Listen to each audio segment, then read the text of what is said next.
acutely aware of what is happening.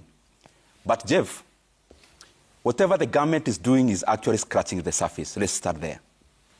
Because the prices of fuel in Kenya is not reflective of what it ought to be. And I'll use some comparative analysis on it, so that we go sequentially. And in this kind of negotiations or discussions we are having them so that we can get some optimal level for Kenyans to get reprieve. Let me start with what the government has done today. And I told you in my other engagement here today that the government is trying to shoot you, call a harabe for you, and purport to pay for your hospital bill and leave you with the wood. Because it was first their responsibility to do the right thing, which they have not done, and whatever they have done is inadequate. I want us to compare the fuel prices now, today, so that we see what ought to be in 2022 and also the region.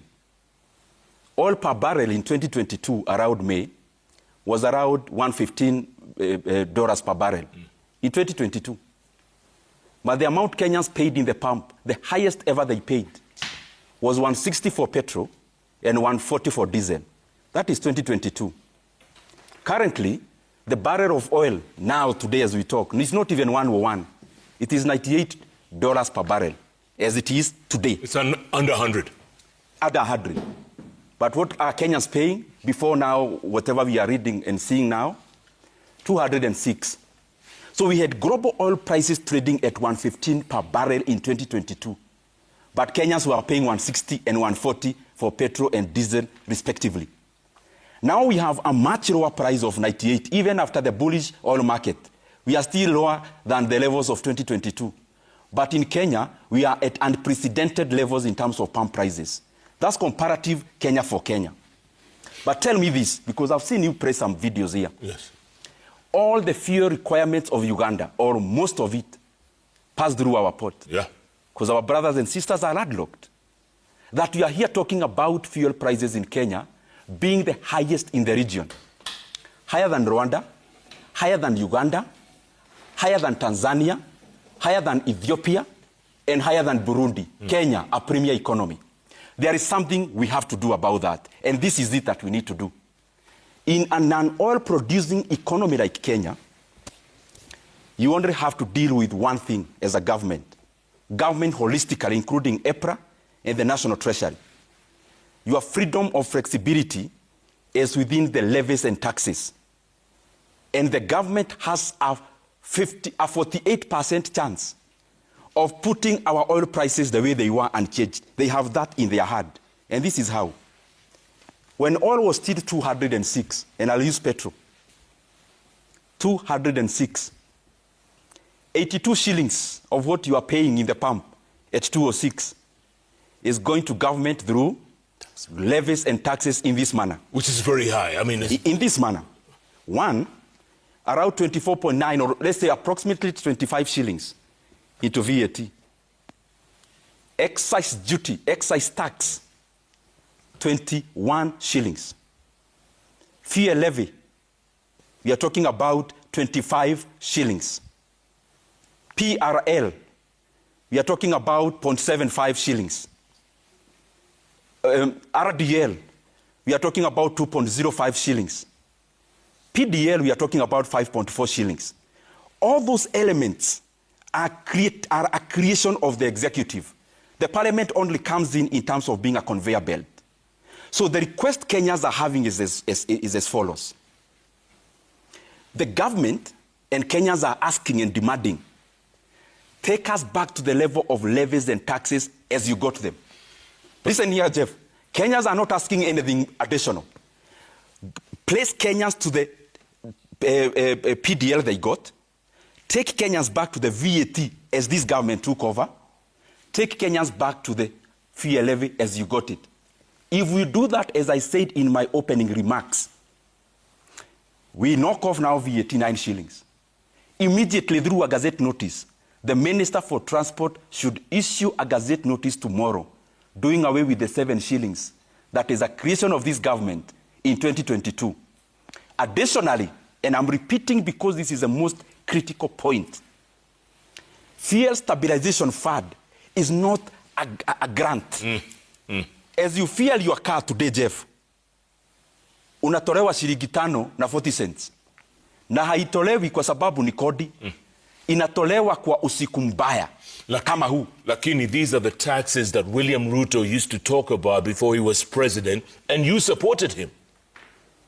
You supported him. I supported him, Jeff. My failure, man. My regret. What do I say? It's a disappointing day for Kenyans today. That we thought the person we called the hustler, the boda rider, the matatu operator, we thought we are selling a very good narrative which we ought to have done for them. And if you check all my records, I've been consistent in terms of the inputs of production. And I wish the people in government can come back to their senses. To realize a boda rider is an agent of the economy who needs a lot of thought in terms of government so that we make their lives and their businesses better. A matatu operator now will be going to UGA in this spiral effect. We'll be going all the way to inflation. Check inflation figures for April. In the US, it's already up by 8.9% CPI, Consumer Price Index. Wait for our own here in Kenya by end of this April. So what you are trying to say, even without accusing anyone, the instruments of retaining the oil prices as they were at the ranges of 180 are in the hands of government. And they will not borrow a coin. Fuel Stabilization Fund, as I talk to you, has 17 billion shillings. But you want to use 12 billion of it a month? Because the problem we have is temporal. And some of the decisions we'll make now will be sticky in the many months. Engineer, let me ask you this. Yes. Landing cost for fuel is 107 shillings for petrol, right? Yes. 107 shillings. And then by the time it gets to the pump, 206 shillings. That's almost double. Yeah. And Kenya is not a landlocked country. Well, I think the landed cost itself constitutes about 51% like of petrol, that is super petrol. Of course, the bulk of the other cost is taxes, which is about 82 shillings for super petrol. And of course, it's those 9 taxes that Mheshimiwa has talked about. But of course, these taxes are formulated through policy and also through a legislative process. And I'm happy Mheshimiwa has just used the word that Parliament is the one that approves these taxes. And of course, as being creatures of the law, we just implement those taxes. I believe unless there's a policy decision that will be made to reverse those taxes or a legislative decision as we continue implementing the taxes as they are, because we believe by the time those taxes are formulated, there's an analysis that has been done on the fiscals for the country, and for sure it is seen fit that the only way to raise money is through that taxation. My brother Mheshimiwa has talked about the stabilization fund. Yes, indeed, we have the PDL, which is a Petroleum Development Levy, which basically per litre we're levying about 5 shillings and 40 cents for diesel and super petrol. Kerosene we levy about 40 cents. But I think we have also to live responsibly, and I think what the government has done through His Excellency is to provide a 6 billion cushion for this pricing, because if we could not have provided that cushion, super petrol would be retailing at 217 shillings per litre if we were to apply the formula the way it is. Diesel would have gone up to 236. But I think we cannot live as if there's no tomorrow. Nobody knows how long this crisis will take. Our projection is it may take 3 to 6 months. So if you have 17 billion in your kitty, do you spend 12 billion today, and tomorrow when prices go up, what do you tell Kenyans? So you have to balance, and it's a balancing equation. And of course, my brother Mheshimiwa has also talked about crude oil prices being 98 shillings today. If you checked earlier, they were about 101. They keep on changing. But look at how we do pricing. We consider the month average. Within the same month, that crude hit $156 per barrel. So there were highs and lows. It depends on when the fuel cargo was ordered. So if you ordered it when the price was so high, because the pronunciations we are seeing from bigger economies like the US, when the president of the US says they will blockade the the Strait of Hormuz, it has a ripple effect. So assuming at that point is when I'm ordering my cargo, the price will be on the roof. So as we do an average, so that's why comparing the crude oil price today and the one in 2022 may not work perfectly. Also, we look at the region, the countries in the region, we have different pricing methodologies, whereas Kenya has a lag of 30 days. The fuel we are consuming now is priced 30 days. It has a lag of 30 days. The other countries have a lag of between 45 and 60 days. So some of those countries are still using prices of January and February, which were very low. We are now currently in March pricing, which is very high. So we cannot, that is not comparing like for like. The methodologies are quite different. Let me ask you this, engineer, real quick. This is the same administration that moved the VAT from 8 to 16%, right? And also the fuel levy went from 18 shillings to 25 shillings. Yeah. I mean, aren't we overburdening Kenyans here? So this is what I was saying, Jeff. By the time that decision is made at policy level and also at the legislative level, there is a need. And the people who do budget and the fiscals, they find the only way to plug maybe a deficit we have is to move that direction. But I think His Excellency has shown goodwill today by saying, I can take a hit. Despite me having budgeted for VAT for a certain X amount, I can take a hit just to cushion Mwananchi. And let me reiterate that already we have 6 billion that is going into subsidizing the current prices, in addition to that drop from 13% of VAT to 8%, which constitutes another like 3.9 billion. So, Albert Karagacha, let me ask you this. The government has reduced the prices. True. You says you have to consult with your various organizations. True. How long is that going to take? Okay, we need to be given more time. More time? Hopefully, How much more time do you want? You see, if you go all over, when the price goes up, we will still maintain there. We are businessmen. We cannot just wake up and decide we have to bring the prices down. So maybe we are given 2 to 3 days. We'll be able to communicate through media. Yes. And maybe what we'll be saying, that the president said the other day that there is cartels in the fuel. Why don't the president do something about those cartels? Because Don't miss the chance to save 40% on Coursera Plus and grow your career. Build the skills to move your career forward. we saw some 3 guys the other day. Up to now, there's nothing which is coming up. But millions of Kenyans use public transportation. You know that. We know very well 70% Yes. of the common person, they are using transport, that is PSV.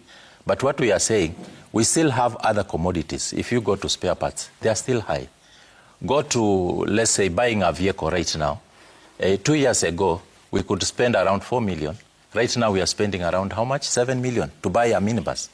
So you can imagine, it has just risen up, and we are really suffering. If you go to the business, there is that what we call corruption within the police sector, which is still rampant in the PSV sector. So what we are saying, we are really suffering as the businessman down there. The government needs to listen so that from there they need to consult. Lakini hata mnacheza siasa kidogo bana. We are not playing politics. Yeah, siasa, bro. We don't play politics. I'm not a politician. I'm not a politician. You can make a call to your people and say, you know, from tomorrow, if the prices go down to 196, prices of matatus will also go down. You see, to us, 196 is still on the higher side. The government need to do something about it, because we carry almost 70% of the passengers. So they need to do more about it, yes. Mahesh, Yeah. this is going to come to it's going to hit the wall at some point. The blame squarely goes to government for taking Kenyans for a ride for over 40 days. And I keep repeating in this show, this is not an emergency that happened yesterday night. We knew, we've been talking about it. And we started early telling the government that they should not give Kenyans scapegoats. Yeah. Scapegoats like the Strait of Hormuz. There is no fuel in Kenya that passes through the Strait of Hormuz. Even the one that was in Mombasa never passed through there. So it is important that we keep on communicating clearly. The bigger element is this, Jeff. And I hope you have time for it. The bigger element is that as Kenyans cry in the pump today and tomorrow and the days to come. Our leaders are celebrating because they are the owners of G2G. They are making profits as Kenyans cry in the pump. And I hope you'll give us time so that by tonight Kenyans will know who are the owners of G2G companies. Yes. And why have they been taking advantage of Kenyans?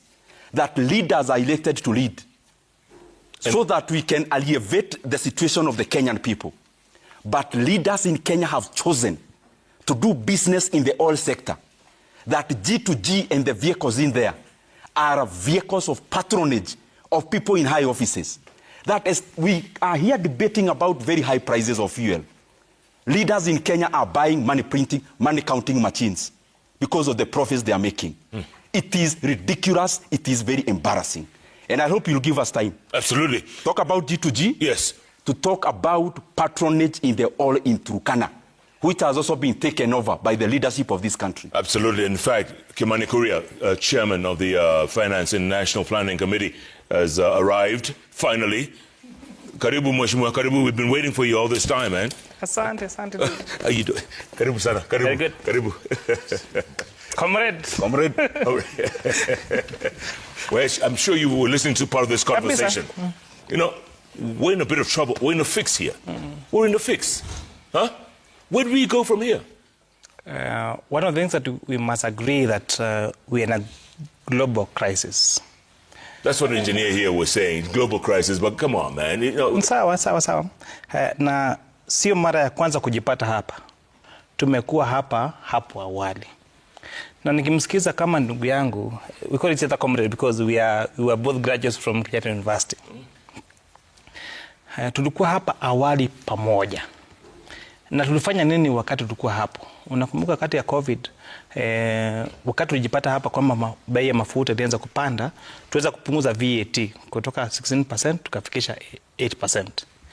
Na mheshimiwa hapa, niseme huo wakati alikuwa mwenyekiti wa kamati ya bajeti, nilikuwa mwenyekiti wa kamati ya finance. Na sisi wawili tuliweza talk to our fellow colleagues in parliament kuongeza bei ya mafuta kutoka 8% to 16%. Kwa sababu gani? Kwa sababu ya ile vitu tunaongea kuhusu VAT returns. Na wakati huo tulikuwa tunaongea kuhusu sauti moja.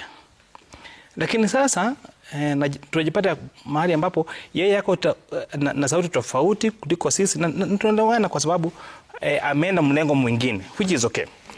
But what do we practically need to do? Ya kwanza ni kupunguza bei ya VAT ya mafuta yetu. Na waziri wetu wa mipango ya fedha na mipango ya kitaifa, Mheshimiwa Bandi, ameweza kupunguza hiyo kulingana na gazette notice ya leo kutoka 16% akafikisha 13%. So hiyo imeweza kupunguza the impact ya bei ya mafuta. Number 2, ni nini nyingine ambayo ilikuwa inafanya iongoze bei ya mafuta? Ilikuwa mambo ya kulikuwa na broker wengi hapa katikati. Na hiyo ndio tuliweza kupunguza kupigia ile G2G agreement. Ambayo inasema ya kwamba sisi tunanunua sasa sio kwa sababu ya wale marketers, tunanunua directly mafuta kutoka kwa wale ambao wanatuuzia katika nchi ya kigeni. Number 2. Number 3, ile kitu ambayo ilikuwa inaongeza bei ya mafuta zaidi ni ile ilikuwa inaitwa exchange rate, ambayo iliweza kupunguka kutoka 160 kwa dola moja hadi sasa tuko 130 kwa moja. Kwa hivyo yale ambayo tunaangazia, the challenges of facing now, sio ya kwamba ni sisi ya create, they are not our own creation. Ni mambo ambayo yamechangiwa kulingana na mambo ya kitaifa. Lakini jinsi ambayo tunaweza kujiuliza ni je, Jeff, haya, hii shida si yetu, ni ya global, ni ya international. So how do we handle those problems? Lakini mshukuru kwanza mwenzangu kwa sababu uzuri watu wa Kenyatta University ni watu werevu. So niangalia statement yake nikaona hana tu kulalamika. Si kama wale wenzetu wengine ambao walalamika peke yake. Alikuwa anaangazia hii ndio shida na haya ndio solutions. So what solutions do we have to do? Moja hapo ni kupunguza VAT. Ambapo waziri wetu wa fedha na mipango ya kitaifa Mheshimiwa Bani ameweza kupunguza. Namba 2, how do we cushion our Kenyans more? Because for sure we don't make one oil. Na tukubaliana hivyo, Jeff. We made politics about this issue of fuel as much as we want. But the truth is, hakuna mafuta yanatoka Murang'a, hakuna mafuta yanatoka Nakuru, hakuna mafuta yanatoka Molo. The least we have is tukona deposit kidogo tumepata Turkana, but we still need to refine it ndiweze kutumika kama mafuta. So we don't have our own solution. So how do we make sure that we cushion ourselves against this global crisis that is facing us? Bila kuweka siasa, bila kuweka chuki, bila kuweka kuonekana mimi ndiye napendekeza zaidi solution kuliko wale watu wengine. And once we have that agreement, Jeff, we'll get a solution. Let me ask you this. Sure. The VAT Act was an act of parliament. Yes. From 8 to 16%. Yes. The president today says, let's go back to 8%. Yes. Does the CS for Treasury have the authority Exactly. to approve that? Kabisa. Anaweza? Kabisa ndio. Na parliament? Nikukumbusha hapo zaidi, wakati tulikuwa wakati ya COVID, tuliweza Mheshimiwa Rais ambaye alikuwa pale, Mheshimiwa Uhuru Kenyatta, aliweza kupunguza VAT wakati huo. Na if you remember that time, kuna kubalika watu this would be a crowd. Haikuwezekana kwamba wabunge wapatane kwa kikao kimoja. Yeah. Lakini Mheshimiwa Uhuru Kenyatta aliweza kupunguza VAT ya bidhaa mingi, nafikiri kutoka 16% to around I think it was 14% that time. So ni ukweli kwamba kulingana na our VAT Act yetu, CS National Treasury ana uwezo wa kupunguza through a gazette notice VAT ya mafuta up that amount, na kuna uwezo huo. I know you want to respond, Mheshimiwa. Real quick before we take a break. Real quick. Jeff, I want to respond quickly, but to have 4 points. One, I'm very disappointed with my brother. Who you graduated? No, he was way ahead of me. When we come to such a show, we must respect Kenyans by soberly looking at the issues at hand. Soberly. And especially when we know that millions of Kenyans are watching. It is important we come to such a show sober. Sober with facts, and especially when we have responsibility. And I want to start here. Number 1 is that there is no, my brother here is the chair of finance in the parliament today. If we read the VAT Act, section 6, part 1 and 2, it's very clear that we have to go to parliament now to lower VAT by more than 25%. The minister can only deal with around 25% of that. Secondly, I want to remind all of us, during Corona time or COVID, I was not neither chairman nor part of the budget committee. My brother here was also not even the chairman of the finance committee. So it's good that we lay the facts bare. Other people were taking responsibility. But we're also not running away from this responsibility. Number 3 is that we are talking about we removed the brokers in the fuel industry. And I agree. We removed the people who are dealing with the oil in the oil sector competitively, so that we consolidate the opportunity through G2G, so that the leadership of the country can profit out of the oil industry. And that is why in the same G2G he cited, the company that handles 75% of the volumes, which is an instrument of patronage, they are the same people doing upstream oil in Turkana. That even the same oil he's talking about, Turkana oil, has been taken over as a personal property, as patronage, political patronage by leaders. The other point that I want to highlight is I keep hearing some hurabaloo, some bravado around exchange rate. And I'm talking about issues that Kenyans can verify today. I have heard here in this show, and I have heard previously from the people in government giving us some lecture. Oh, we reduced the dollar from, I don't know, 160 to 130. This is the fact, Jeff. During the day of election and during the day of swearing in, the Kenya, which is 2022, when President Uhuru Kenyatta was president, the USD to Kenya shillings was 119 and 121 shillings respectively between the day of election and the day of swearing in. It is the same government through the syndrome I described earlier, which took the dollar to 160 in the year 2024. So you come here, make the situation so bad, and then you want to tell us you have made it better. The Kenya shillings was stronger in 2022 than now. And if you want to compare that, don't just use the dollar to give us the semantics. Use the other global currencies. The dollar during the election day was 120. Is now around 130. Look at the euro. The euro was around 116. It's now around 150. 50, yeah. Between 116 and 150. When is the shilling stronger? It is back then. The Great British pound, the Great Britain pound, the pound was 136 in the year 2022. It is now 174. So in such a crisis like this, the least you can do is to come on TV and purport to misinform Kenyans. Kenyans are learned. Anyone coming, especially from government apologists, they must come and face Kenyans at least with respect of facts. Absolutely. Gentlemen, I want to take a break, come back, talk more. And that G2G that you talked about, Mheshimiwa, there's some companies here that are listed, right? Aramco, Abu Dhabi, ADNOC, all these companies. Who are they? Who are they? Let's talk about that. And going forward, will these prices come down?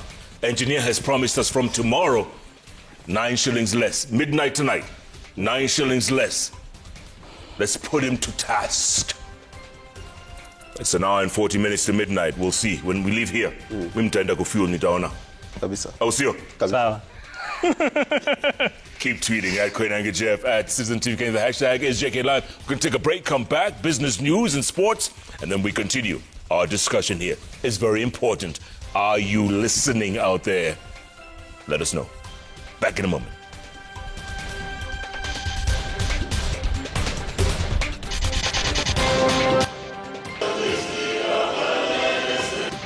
Kenya sustains push for nuclear power to lower energy cost and drive industrialization. Changamkia our own collection offer and get additional discounts when you pick up your order from Royal Mabati Factory Limited. Get Decatile at 500 shillings per piece. Call us now on 0722 638383.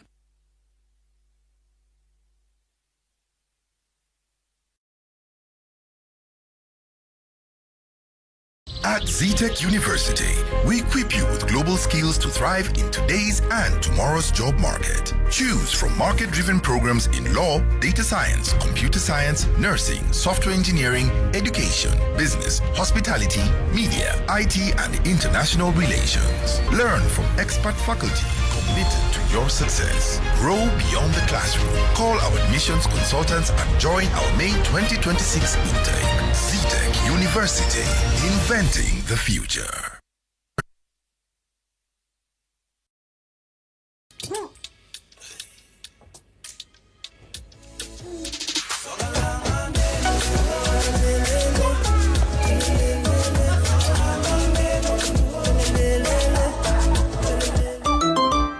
Stand a chance to win playful prizes. See details in store. T's and C's apply.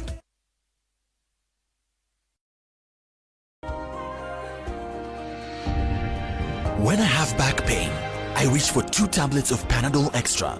With unique Optizop technology, Panadol Extra provides 3 times more pain-relieving power than standard paracetamol for fast relief from strong pain like headache, toothache, and muscle pain, and can get to work in 10 minutes so that I am ready to be there for those who need me. Stronger pain relief at only 20 shillings per pair.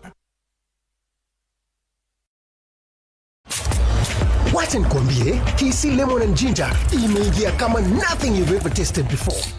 Ni watu flavorful, wale wana mix it up watu wa luku, reggae leo, gengeton kesho. Jaribu KC Lemon and Ginger leo, 320 bob ya quarter na 840 ya mozinga. Inapatikana kwa lokoli yako au ke.thebar. Kenya Ken, the true Kenyan spirit since 1976.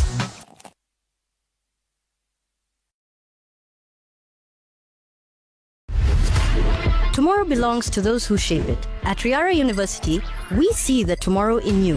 Whether you're mastering the law, building the next big idea, coding the future, or telling tomorrow's stories, Riara nurtures every spark of potential. We're a chartered university, recognized for excellence and innovation. Our new campus at Konza Smart City is a future-forward space where innovations meet opportunities. Shape your tomorrow today. Choose Riara University. It starts with care. A hand-rolled dough, soft and perfect. Glovo ni ile app inakuconnect na your city with the crunchiest fried chicken still hot. Ama shopping bila queues to enjoy more playtime. Ata her favorite flowers, so date night jipe. Download the app, order Glovo and get anything you want in minutes.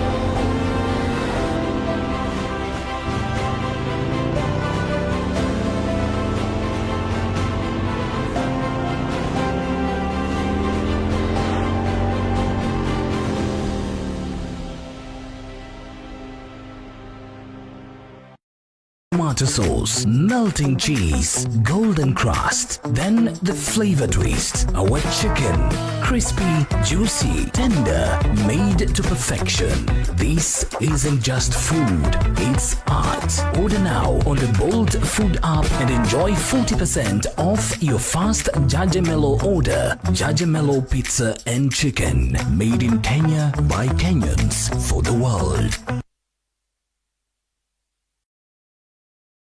Kikapu kibonge, kikapu kibonge, kibonge.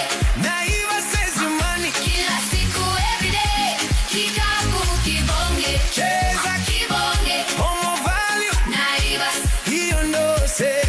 Kikapu kibonge, kibonge. What do, baby? Visit your nearest Naivas Key local or shop online for more and save big. Naivas saves you money.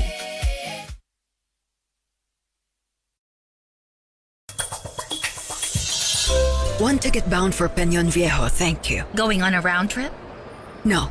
Your mother needs you and your sister. You are her daughters. No. She doesn't need me at all. She'll be fine without me. How is it possible that the face of the brand herself isn't even here? Look, Dad, she's been present in every meeting. Something must have happened. Clearly, this shows a lack of professionalism, as well as a severe absence of commitment. Mom, wait! Wait up! Stop! What a lovely day. It's raining. Let's go out and play. How boring. You know, it's not so bad.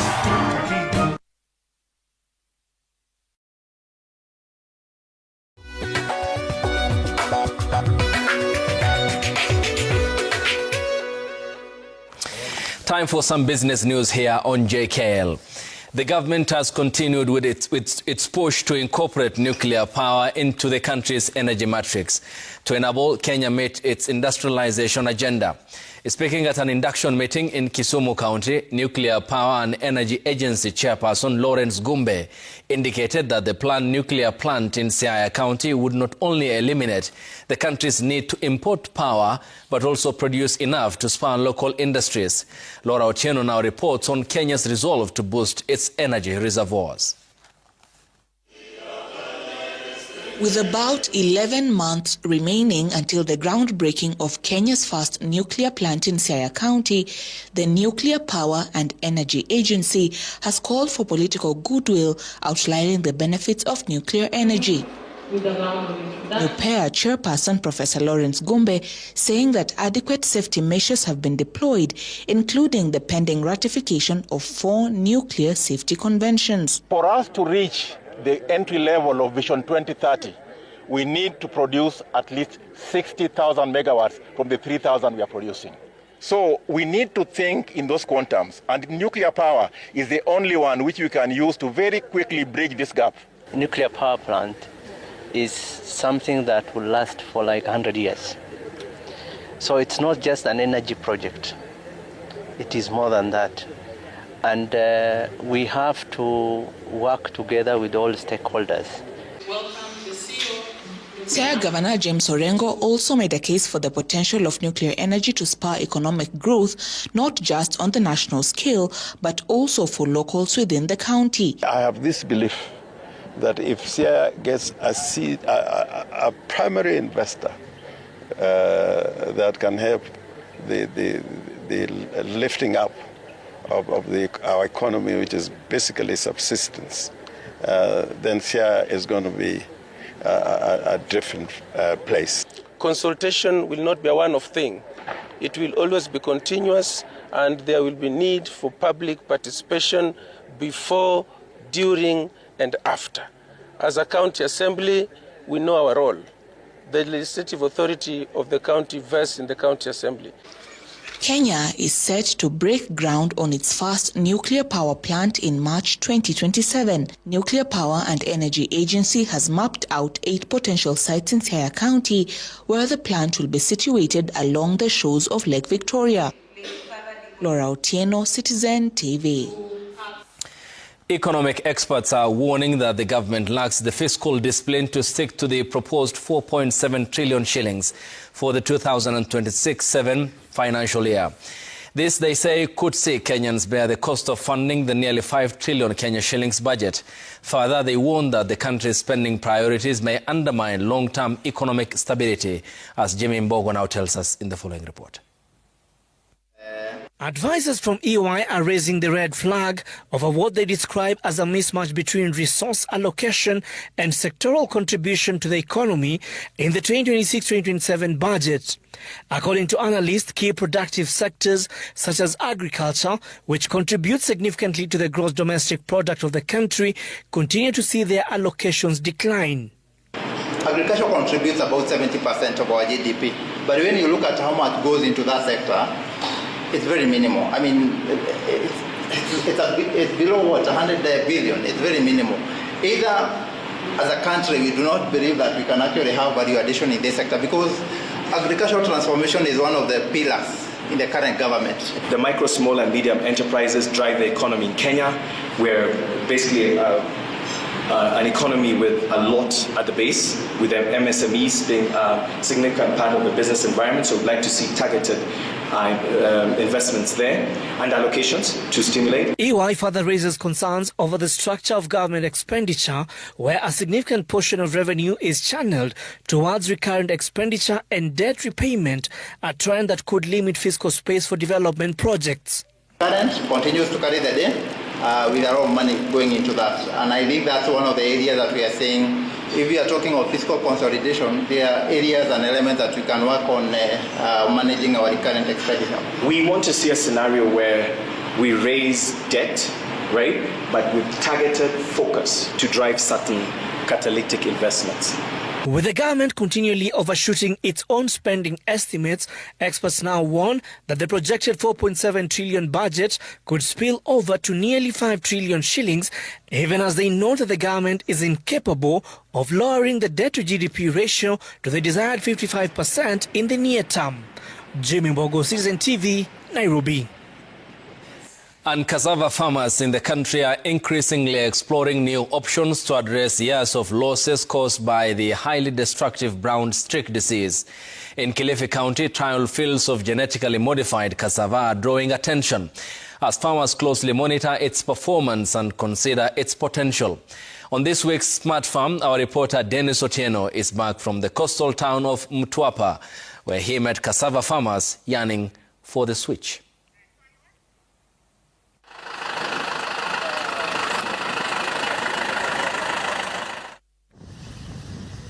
For many farmers across the coastal region, cassava has long been a crop defined by uncertainty. Despite its ability to withstand dry conditions, pests and diseases continue to cause losses, leading some farmers to abandon the crop altogether.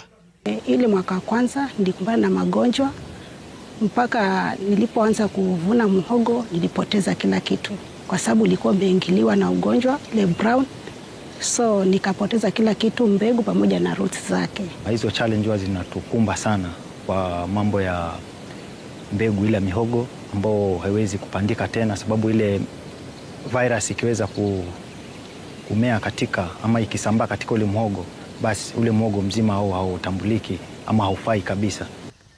At trial fields in Mtwapa, Kilifi County, genetically modified cassava being promoted under the Kingaku varieties is now presenting a different picture.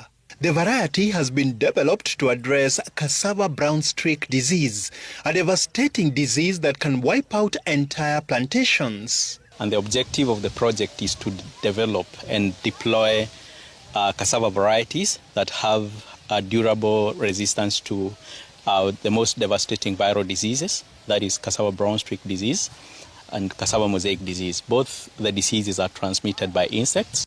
Compared to conventional cassava, which is more vulnerable to pest infestation and disease, Kingaku cassava shows stronger resistance, resulting in healthier plants and more uniform roots. We have been researching for the past 7 years on this crop that you are seeing here, because we want to give Kenyans the best variety they can grow to make money. It produces very big roots.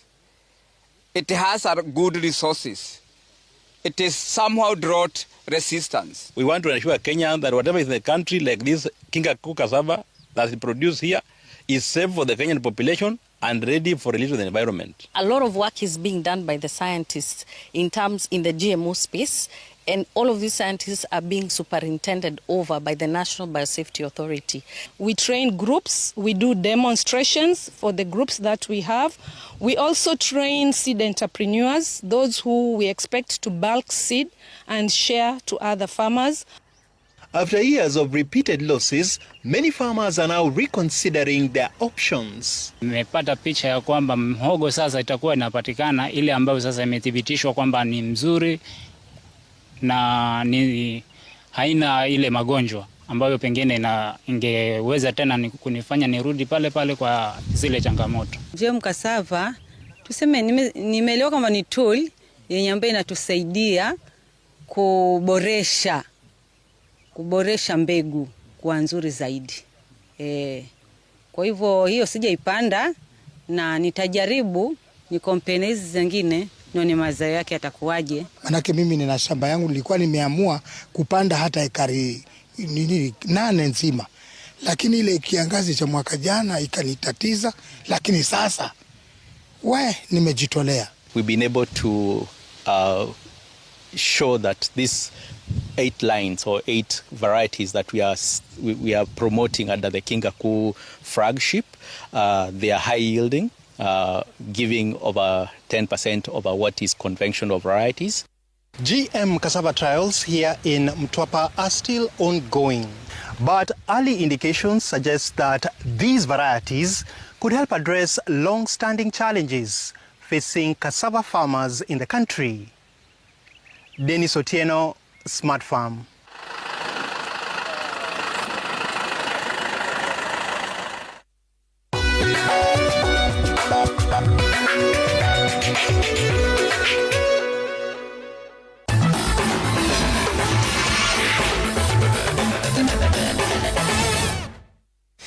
Time for some sporting action. Australia's Matildas have won the inaugural FIFA Series friendly matches after blanking Kenya 2-0 in the final at the Nyayo National Stadium. Earlier in the afternoon, India picked the bronze medal after edging out Malawi 3-2 at the same venue.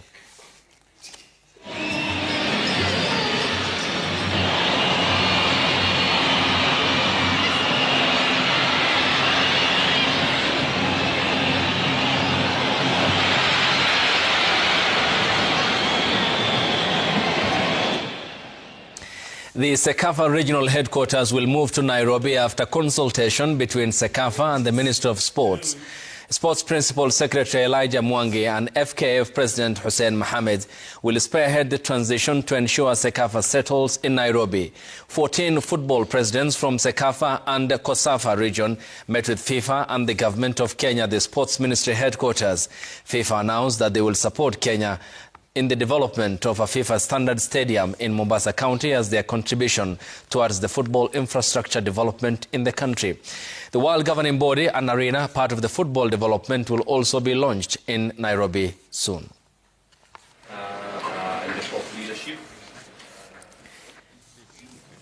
Athletics Kenya has selected 2 teams to represent Kenya at the 2 major championships in May 2026 after holding trials at the Ulinzi Sports Complex in Nairobi. Kenya sprinters stand up to be selected in the relays team for the World Relays Championship to be held in Gaborone in Botswana next month. The second team that was selected is the African Athletics Championship team, and Athletics Kenya pick upcoming athletes for the Africa Championship to offer a platform to announce themselves to the world. The World Relays is being hosted on the African soil for the first time. South Africa, Nigeria, the hosts Botswana and Kenya are the teams from Africa that are expected to do well in the championship.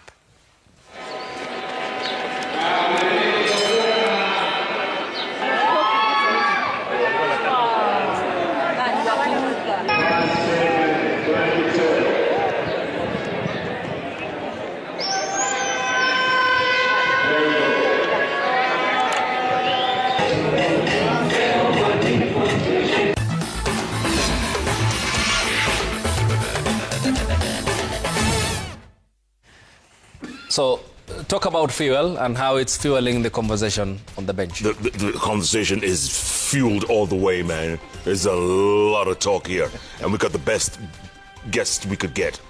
On the far end, Ndindi Nyoro, MP Kiharu. Right next to him is Albert Karakacha. He's President, Matatu Owners Association. Right next to him, Kimani Kuria, MP Molo.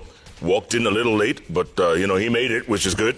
He's chairman, Finance and National Planning Committee. And right next to me, Engineer Edwin Kinyua. He's Director, Petroleum and Gas at EPRA. What more do you want? Keep tweeting at Koinange Jeff. At Ayub Abdikadir. That's his hashtag is JK Live. JK Live takes a break. We'll be back and continue our conversation in a moment.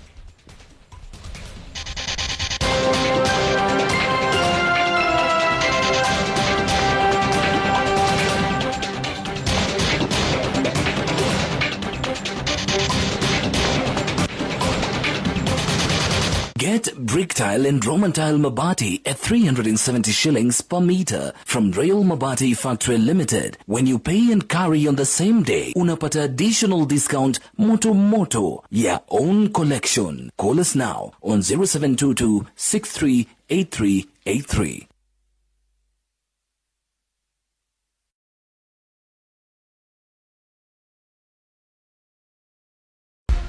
Oya, hiyo one bob imebaki kwa wallet. Usidharau, inaweza kukutoa kwa block mbaya. Sahi, unaweza take off na bob on JetX, Hydroplane, Comic Crush, Balloon and your favorite Kandege game. Tawala skies na as low as 1 bob. The more multiplier yako inapanda, the more bob yako inakuongezea do. Ingia shabiki.com, take off na bob on Crush Games na ukash out wins bigi. Play responsibly, not for persons under the age of 18.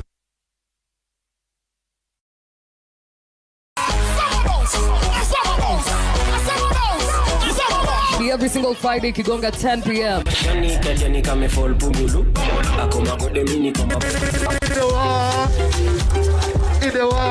10 over 10 every Friday, 10 p.m. Brought to you by KC Lemon and Ginger. Imeingia kama nothing you've ever tasted before. Jaribu 320 bob ya quarter na 840 ya Mozinga.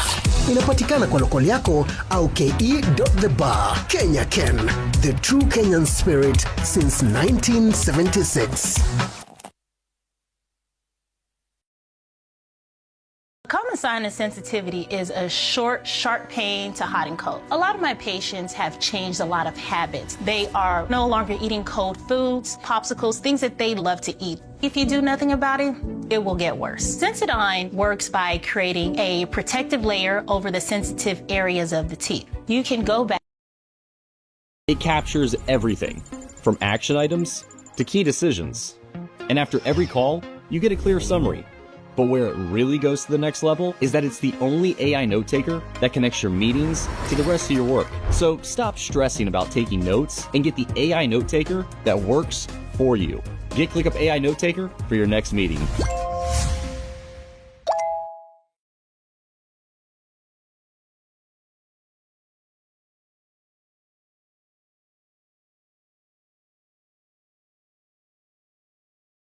Hiyo ndo secret yangu to a moisturized and bright skin. Try nice and lovely lemon lotion today. 26.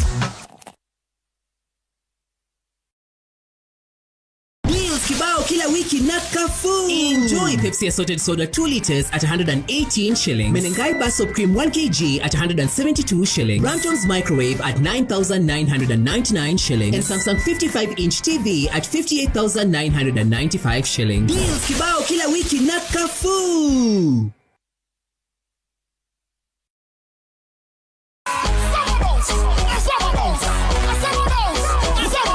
Every single Friday, Kigonga 10 p.m.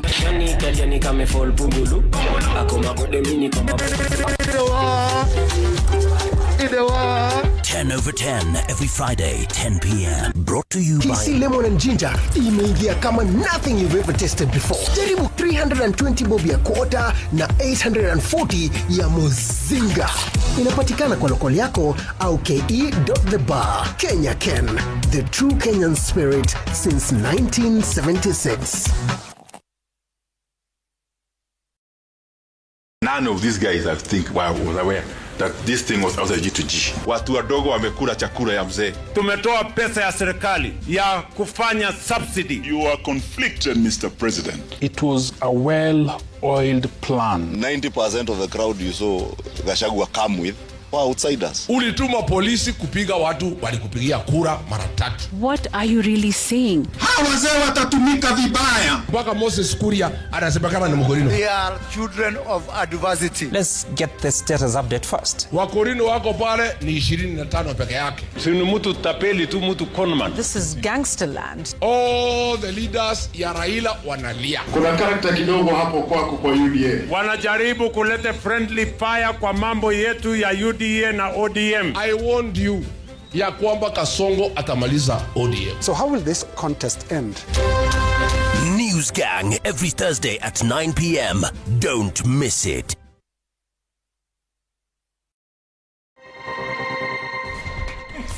Hey, welcome back to Jokunagi Live here at Citizen Television. On the bench today, we're talking about a very serious topic. Fuel prices have just gone through the roof. Although EPRA says, according to the president, VAT has come down to 8% and now fuel prices have been reduced. You heard some breaking news right here on the bench.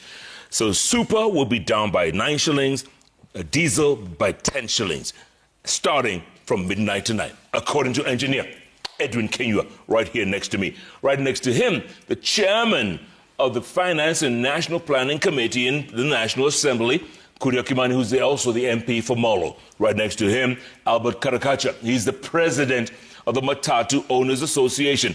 And on the far end, the man who crunches the numbers, Ndindi Nyoro, all the way from Kiharu. Gentlemen, we continue this conversation. And Washimwa, you're talking about the G2G, right? And I've got some names of companies, correct me if I'm wrong. Go ahead, man. There's Saudi Aramco. There's Abu Dhabi. There's one called ANOC. And then their local partners, one of them is Gulf Energy. You've talked about that before. And then B Energy as well. And there's probably a couple of others. Do you want me to tell you the truth? Tell me the truth, brother. Are you going to bear it? Huh? Are you going to bear it? I can handle the truth. Now, this is the fact. Remember all the hubris and all the other PR around it.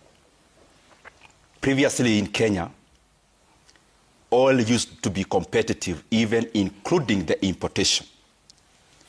But from 2023, a cabal of people sat in a dark room and came up with a program called G2G. Government to government. That is where the problem actually lies.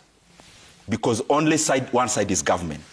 Saudi Aramco is the largest oil company in the world, actually, owned by the Kingdom of Saudi Arabia. ADNOC from UAE. So all those represent G, which is government. The G in Kenya does not represent any government. There is no government-to-government deal. It is government of Saudi Arabia, government and UAE versus political patronage, versus political profiteering, versus abuse of power. The people who benefit out of G2G in Kenya are people you have watched today and covered on news. So let's put it plainly that G2G is a cabal, it is a scam for people well positioned in power to fleece Kenyans of money from oil. At the line there. And if anyone has conflicting information, I am ready to face them on the bench with Jeff Koinange. Those companies you have mentioned there are vehicles of patronage. The people recorded there as directors are faces. Go deeper to something called ultimate beneficial owners. And there is no coincidence that the same companies that deals with the G2G are the same companies which have taken over Kenyan resources in Turkana in oil. The same companies First Talu, took over the assets almost for a song because of political patronage. And that is the fact. It is purely a vehicle for people to make money, not out of competition, but out of political patronage. Tomorrow, let me remind you, as you cry in the pump, the leadership in this country will be celebrating profits they are making from G2G. Why aren't you mentioning any names? I don't want to do your work as a journalist and an investigative one for that matter. So Jeff, you don't even to dig deep. Scratch the surface, you see the facts. So Jeff, mimi sitataka kuenda ile direction ambayo nimekuambia kwamba Mheshimiwa Nyoro na mimi tulikuwa shule wakati mmoja. Alikuwa tu just ahead of me. Alikuwa mbele yako kidogo. 3 years. Lakini mimi nakumbuka discussion ambayo tulikuwa nao tukiongea kuhusu tukiongeza VAT kutoka 8% to 16%. Yes. Wakati huo ilikuwa 2023, kwa finance bill ya 2023. Alikuwa mwenyekiti wa kamati ya bajeti, mimi nilikuwa mwenyekiti wa bajeti ya finance. Na nakumbuka contribution yake kwa nyumba, the house. Na hatutaki kubishana hapa kwa JKL kwa sababu hapa you may not be able to bring out the facts. But no, when ukikuwa na discussion kwa parliament, ukisema kitu controversy, lazima ulete evidence. But I remember very well, Mheshimiwa Nyoro kwa mmoja wa wale ambao walisifu sana mpango wa G2G. Na alisema ya kwamba mpango huu wa G2G utasaidia kupunguza bei ya mafuta. Na yeye mwenyewe alisema kwa bunge la kitaifa. So kwa yeye kuja hapa kusema basi pana ni ukora, ni wizi, ni mambo ambayo nashangaa nini imefanyika katikati ya mwaka wa 2023 na saa hizi. Na kwa hivyo mimi ningetaka ile discussion ambayo uko nayo saa hizi wacha arudie ile alisema kwa the floor of the house.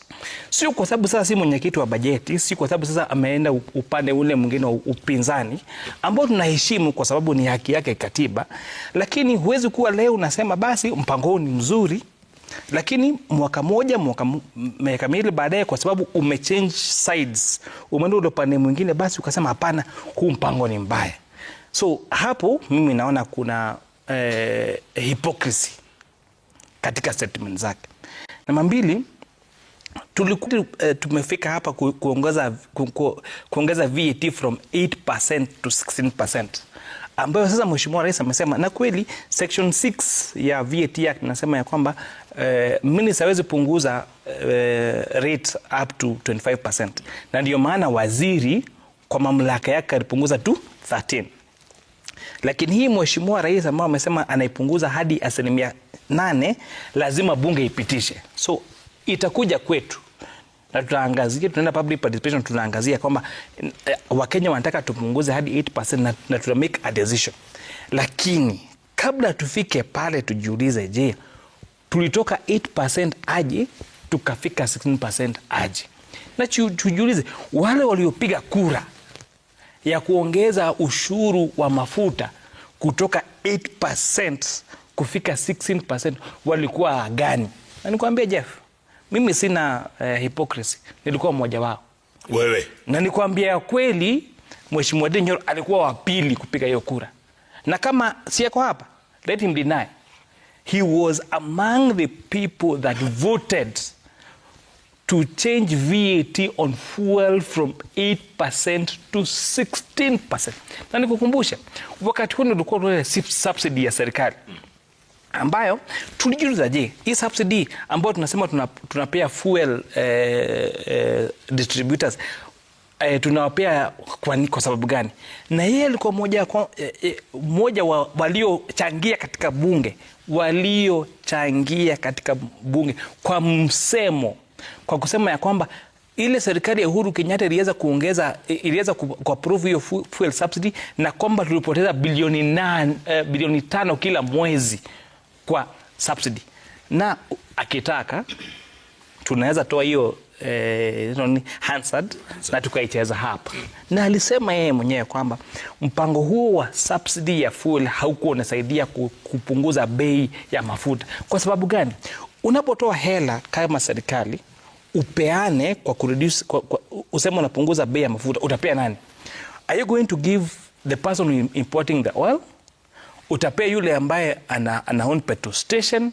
Utapea yule ambaye na distribute ama nani? Kwa hivyo katika hii harakati yote hizo pesa zilikuwa zinapotea, na yeye aliongoza mjadala katika bunge na kusema ya kwamba that fuel subsidy was not working for mwananchi.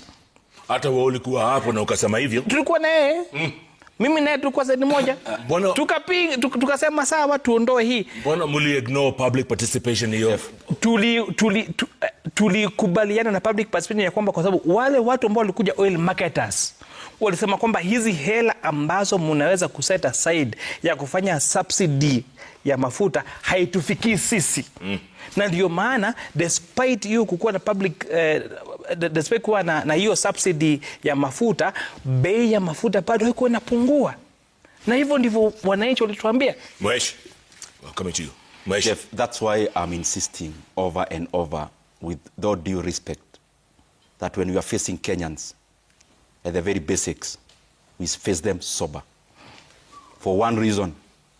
One is that I wish my good brother is listening to himself talking about consistency. Let me play the clip. That in this show today now. Yeah. Let me play the clip. His opening remarks was that you do not need any parliament to deal with the pronouncement that was done by the president. That here in this bench, himself, same mouth, he is now again saying that. So you want to do the work for Jeff? No, you can first do it, then I do the. Then let me play. Let me play that clip. From 2020. I think he. We had subsidies. These are the time. We had subsidies that are the time.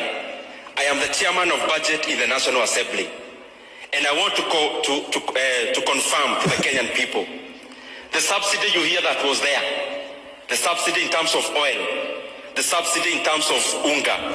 I can confirm even the subsidy of oil is being paid by none other than His Excellency William Ruto and this administration.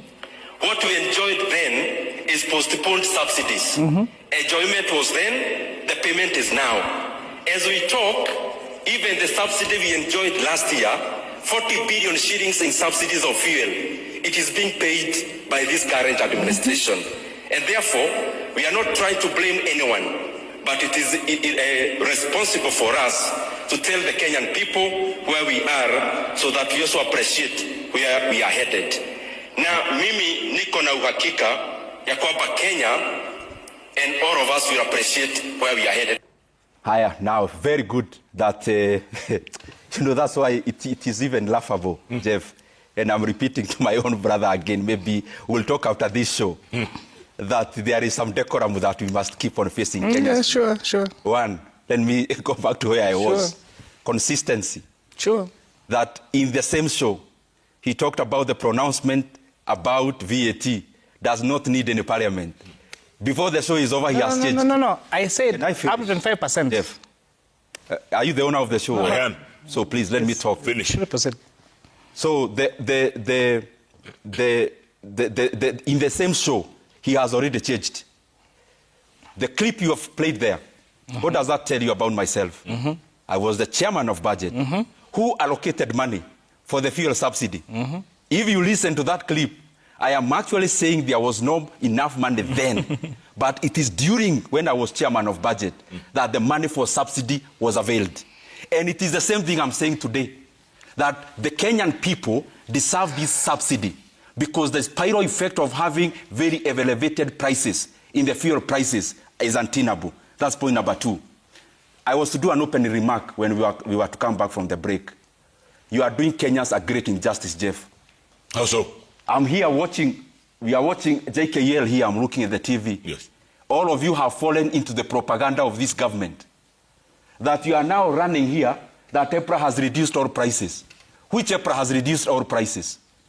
All prices are up from yesterday to today in Kenya. But this is what we got from the It is exactly what I started by saying. We have a conniving government which has already taken you through the slippery path. So we are now in this show. Yesterday, Kenyans were paying around 180 shillings to petrol. They are now paying over 195 to petrol. But the live stations in TV are running here that there is fuel decrease. There is a decrease in fuel prices in Kenya. Please don't fall into those fallacies where you make things so bad, how the government does it. So when you make things so bad, then you make them slightly better. You want people to close shop and start celebrating. But we just communicated what we just heard from EPRA. Number 3. Hold on, Wesh. Number 3. Guys, hard discussions you can be able to conclude. And I'm telling you that respectively. G2G, I want to repeat. G2G is a scam. And that the beneficiaries of G2G are sitting in high offices in the Republic of Kenya. 3, on the same issue of G2G. That is the same fact that the same people in the upstream are the same people in the midstream and the downstream of the oil sector in Kenya. Vehicles of patronage. The same people making profits as Kenyans cry today out of G2G. Engineer. No, let me finish. Yeah. You finish. They are the same people who have taken over Kenyan's resources in Turkana. And lastly, you mentioned 2 companies. Yes. Not even me. Can you mention the 2 local companies right there? Yeah. Mention. I've got I'll Gulf mention Energy. all of them. Can I finish? I'll mention all of them. B Energy. B Energy. I want you to check today. The second, I don't even want it to come from my mouth because I'm a politician. Can you read it for people to see? There are 2 companies you read. One is? I said Gulf Energy. Second? B Energy. This is now the fact. The one you read first is the vehicle of patronage of the original government as it was from 2022. The people profiting from G2G and the margins of oil in Kenya is 17 shillings. And they are taking a slice of that and another slice out of the landing cost. Those people are a part of this government. Secondly, the second company, read it, then I tell you about it. B Energy. That company was part of the negotiations of the current handshake. When the people of Kenya came out in the streets in 2024, and the people talked about the issues they wanted done, the leaders discarded those issues, got into a room, shared the spoils. That is why if you check when that second company was added into the list of G2G, was after this mongrel of government, because it was a reward to the then opposition. And I want you to check who are the people who own that company you have mentioned. Political patronage, profiteering out of power, and this thing is shameful at best. Engineer, hold on, Wesh. I'll get you in a minute. Engineer, go on. I think I'll speak as a technocrat. I will not put the politics that are being discussed on this table because we saw G2G from day one. And we know what problems this country was going through before G2G came in as a system of importation of petroleum.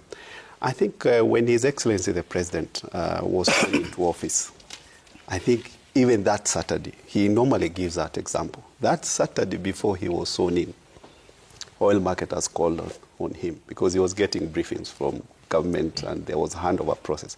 But guess what? The first people who wanted to see him were oil marketing companies. And they told him, we're in a fix. We can't get dollars. I have a requirement of $20,000 in a day, but I only are able to access at the maximum $5,000. How many marketers do we have? We have 145 marketers. That time it could have been 150. All these marketers, because oil cost was being paid in dollars. Because the importer will bring the product, they have paid the supply in dollars, you have to pay the importer in dollars so that he can be able to pay back the supply. You've opened a letter of credit. So that letter of credit, when the cargo lands here, you're supposed to pay it within 5 days. And we were depending on a spot market. And let me tell you, Jeff, I think we take these matters lightly, but the amount of money the private sector spends in terms of oil payment per month is to the tune of $500 million.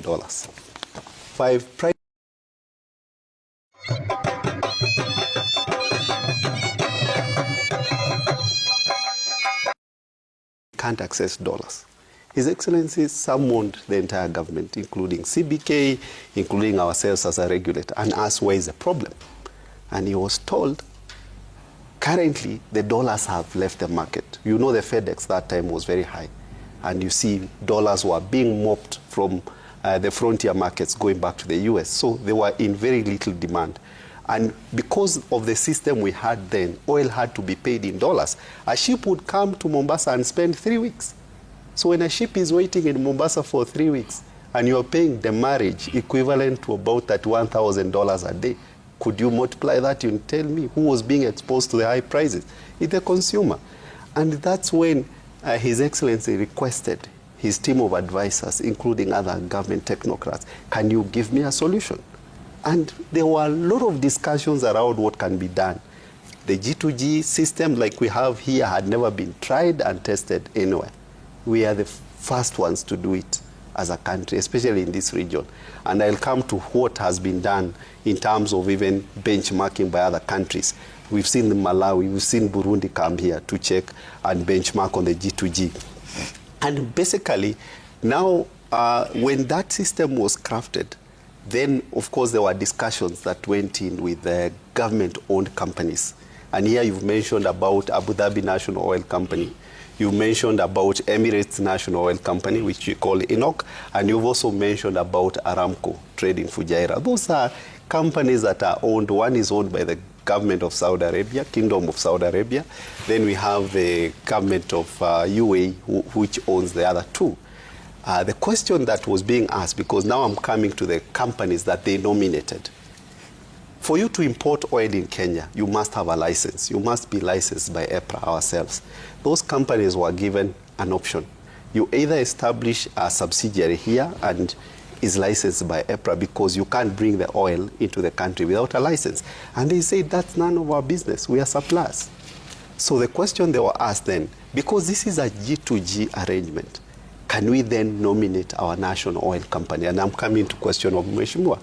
Those guys said we have not dealt with national oil companies, the National Oil Company Corporation of Kenya, on a transaction of this magnitude. We don't know them.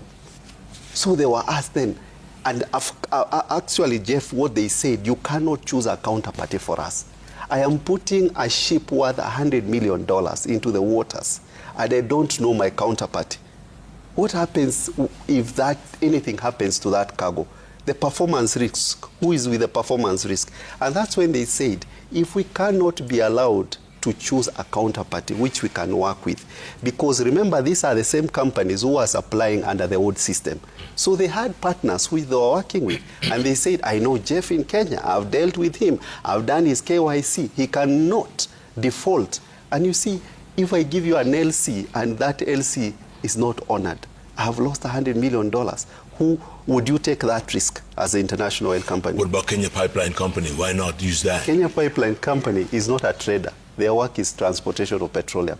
In fact, if you look at their license reads transport and storage of petroleum products. They have never traded. But it's a receiver. And I am sure, even if you presented the name Kenya Pipeline, they would have to go through a vetting process.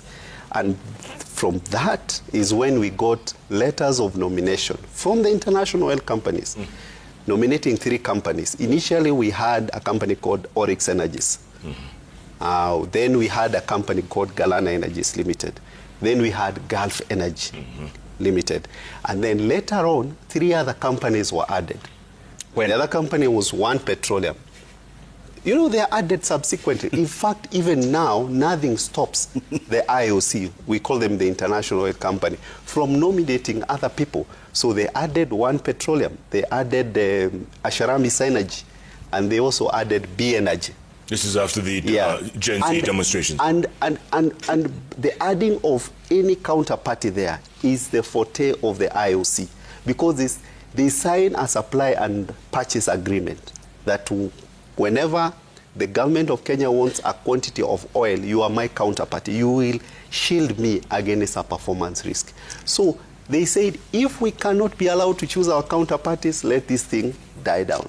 And for sure, when the G2G came, and since April 2023, we've delivered about over 200 cargos under G2G. What my brother is not telling you is that in G2G, the freight and premium, which used to be a floating figure during the open tender system, is a fixed figure. Initially, I'll give an example. Initially, we had Super Petro at a premium of $97.50 per ton. Then there was a renegotiation. They brought it down to $90 per ton because the contract allows us to renegotiate those premiums. Then another renegotiation happened. We are now currently at $84 per ton.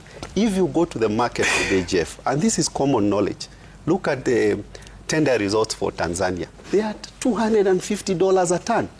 That is what you would be buying a ton of oil in terms of freight and premium.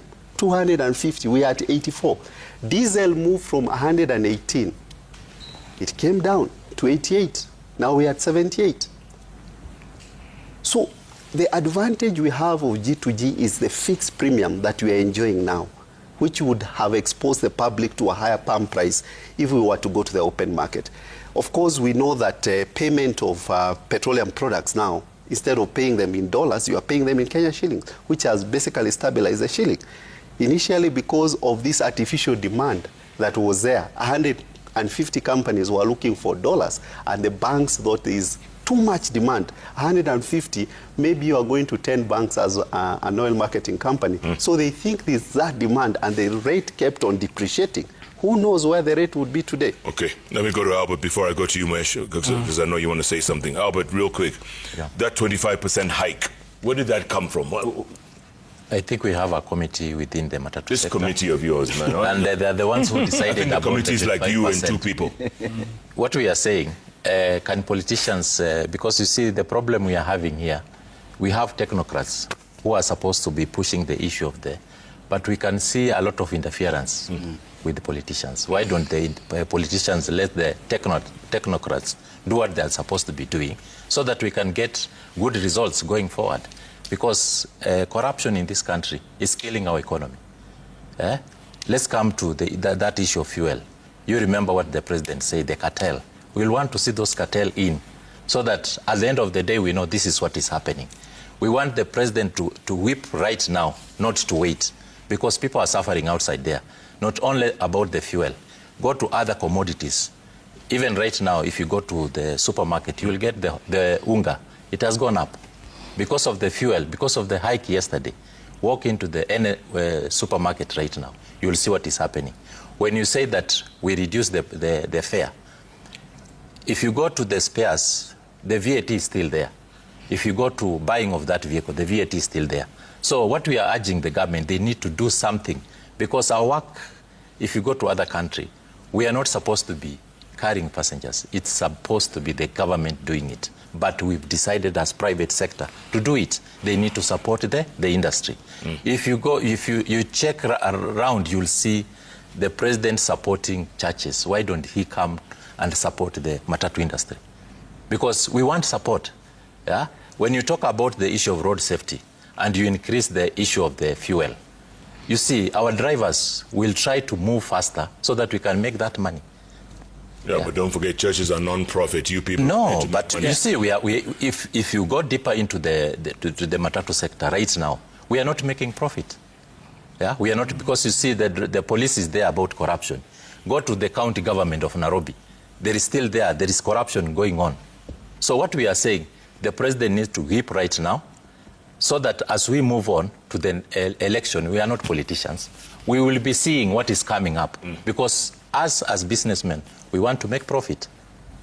Yeah. Okay. So Jeff, nianzie kwenye ndugu yangu ameacha haya maneno ya mambo ya matatu. Mimi nina marafiki wangu wakiwemo watu ambao wanafanya kazi na wao katika ofisi yangu ambao wako na matatu. Ni ukweli ya kwamba like my askari wangu anaitwa Diangui alianzia na matatu moja, ameongeza ya pili, anaendelea kuongeza. Kwa hivyo kama basi hakuna faida katika matatu, hangeenda kuongezea magari. Kwa hivyo ndugu yangu pia aonge ukweli ya kwamba akisema ya kwamba hakuna faida katika matatu industry, and be honest, kwa sababu huyu mfanyakazi wangu hangekuwa na matatu mingi zaidi kama haingekuwa na faida. Ni jambo la kwanza. La pili, ndugu yangu hapa Mheshimiwa Ndindi, unajua ni rafiki yangu na tulichaguliwa wakati na yeye wakati mmoja 2017. Lakini tunaambiana ukweli kwa kamera, na tukitoka pale tunacheka, tunasema hapo tulikuwa tunacheza siasa, tutakubaliana. Wakati wa finance bill ya 2024, ile ambayo anaongea kuhusu ya kwamba Wakenya walikataa hii, walikataa ile, yeye alikuwa mmoja wa wabunge ambaye alipiga kura ya kusema yes. So maneno ambayo anaongea kuhusu katika bunge, aliwapigia kura akasema I support the finance bill 2024. Na kumbuka hii ni ile ambayo ilifanya tufungiwe mbunge, ikafanya mimi nichomewe kwangu, ikafanya tunyoroshwe. Yeye alikuwa mmoja wa wale alisimama katika bunge akasema anapiga kura ya ndio. So mimi nashangaa katikati ya saa hizo na saa hizi, how did he become so intelligent all of a sudden? Haya, na mapili, amesema ya kwamba wale ambao wanafanya biashara ya hii G2G, amesema hizi kampuni sawa, umemuuliza amwambie ni akina nani, akasema hapana, just name the companies. You telling him, can you give us a suit of, can you tell us who the beneficial owners are? Na mimi nitakwambia, one of the key beneficial owners of increase in fuel prices is Kenya Power and Lighting Company. Why he owns 26 million shares. And it's public domain. So akiongea kuhusu wale ambao wako na state capture, akiongea kwa wale ambao ni beneficial owners, akiongea anasema kwamba rais wetu basi yeye ni beneficial owner hiyo kampuni, jina lake liko katika zile kampuni la. Tukiongea kuhusu beneficial owners wa Kenya Power and Lighting Company Limited, yule ambaye lipwa the greatest amount of dividends, the most paid shareholder. Ni? Did you know? Can I now come in? No. 28 million shares. Akonazo. Google. Okay. Can I come in? Google. Not yet. I'm going to take a break. But you hold that thought, because I know you want to come in guns blazing. Oh, man.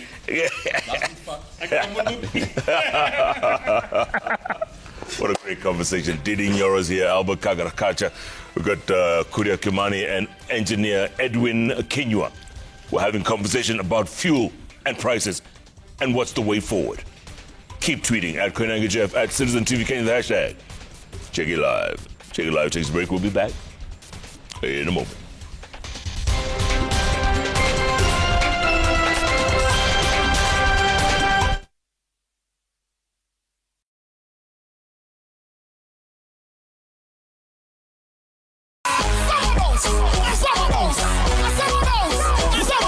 Every single Friday, Kigonga 10 p.m.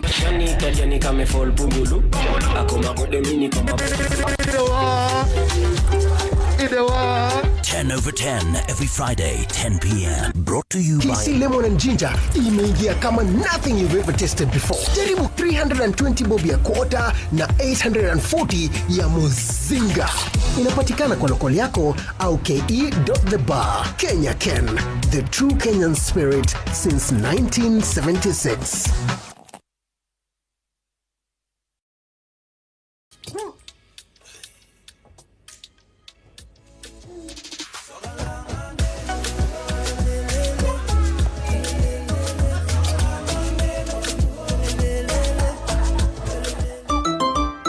Stand a chance to win playful prizes. See details in store. T's and C's apply. Wacha nikwambie, KC Lemon and Ginger imeingia kama nothing you've ever tasted before. Ni ya watu flavorful, wale wana mix it up watu wa luku, reggae leo, gengeton kesho. Jaribu KC Lemon and Ginger leo, 320 bob ya quarter na 840 ya muzinga. Inapatikana kwa lokoli yako au ke.thebar. Kenya Ken, the true Kenyan spirit since 1976.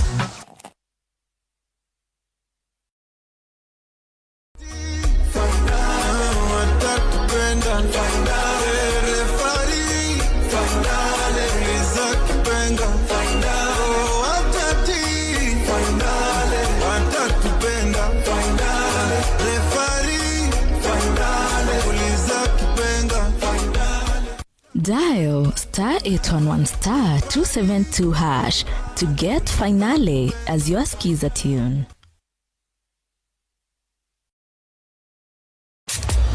Wacha nikwambie, KC Lemon and Ginger imeingia kama nothing you've ever tasted before. Ni ya watu flavorful, wale wana mix it up watu wa luku, reggae leo, gengeton kesho. Jaribu KC Lemon and Ginger leo, 320 bob ya quarter na 840 ya muzinga.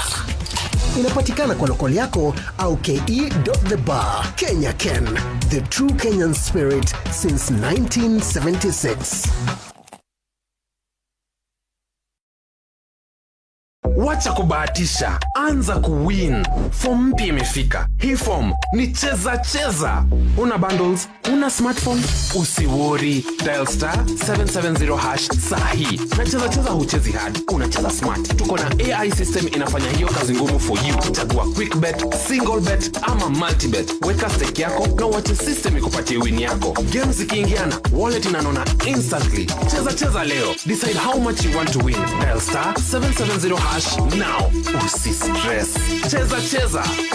Not for persons under the age of 18. Gambling can be addictive. Cheza is authorized and regulated by BCLB under license number BK 0000856.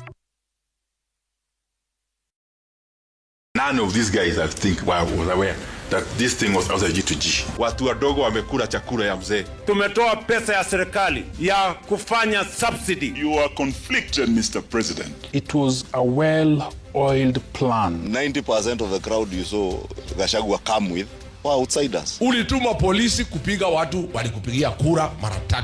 What are you really saying? Hawa wazee watatumika vibaya. Mpaka Moses Kuria anasema kama ni Mkorino. They are children of adversity. Let's get the status update first. Wakorino wako pale ni 25 peke yake. Si ni mtu tapeli tu, mtu conman. This is gangsterland. All the leaders ya Raila wanalia. Kuna character kidogo hapo kwako kwa UDA. Wanajaribu kuleta friendly fire kwa mambo yetu ya UDA na ODM. I warned you ya kwamba Kasongo atamaliza ODM. So how will this contest end? News Gang every Thursday at 9 p.m. Don't miss it.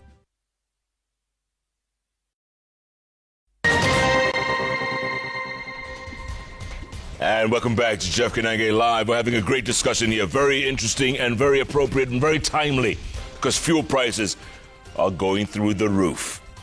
Although the government is trying to curtail that, stop that flow.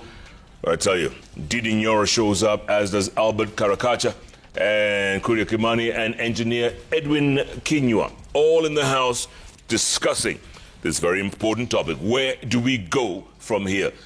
When Ndindi, you were saying you were accused of several things a moment ago. 2 things. I start with trivialities first. Then I go to the substantive issues that were put by my brother from EPRA. No, I am being honest. I start with trivialities. You know, some of these people, especially the proponents of the regime, when you come to see this kind of a show, I think the Mwakenya they are given is that you come and trivialize the issues so that people move away from real issues that we are discussing. We then start diving into the swamp of trivialities. So I'll start there briefly. My brother talked about Kenya Power and shares. Let me start with that triviality first. And being the chair of finance, you ought to know that the capital market in Kenya, which is anchored through the Nairobi Securities Exchange, is one of the ways that our country can grow. All the countries from South Korea have grown out of people sparing their capital markets. Secondly, I think he needs to learn from some of the people in this bench or on this bench that despite many people who want to invest whatever money they have buying apartments in Dubai, investing G2G money in the other countries, that there are still patriotic Kenyans who are leaders, who buy shares in our own NSC. They do not use proxies. They do not use nominee accounts. If you need to hide when you're buying shares in Kenya, it's something I've done from my first year in campus. You can use nominee accounts, where you just these shareholders, you never see their names. I buy any share through my name, not even a company name, my own direct name, because I am very proud about it. And actually, everywhere I am invited to talk. I wish you get some minutes even in this show. I tell Kenyans that it's important that even as we invest in many other areas, we grow our own capital markets through investing in our own NSC. So if maybe you have been given that as part of the issue of distractionary measures in this show, I am sorry, my brother. Secondly... Hold on. You still have 26 million shares at KPLC? Maybe there are more. Jeff, can I tell you something? Because I believe there are many youthful Kenyans who are watching us. I bought Kenya Power shares at an average of 1.8 shillings. They are now today at 17 shillings. Millions of Kenyans have bought. When you buy shares in the NSC, you become what we call a minority shareholder. I just want my brother to know some of this.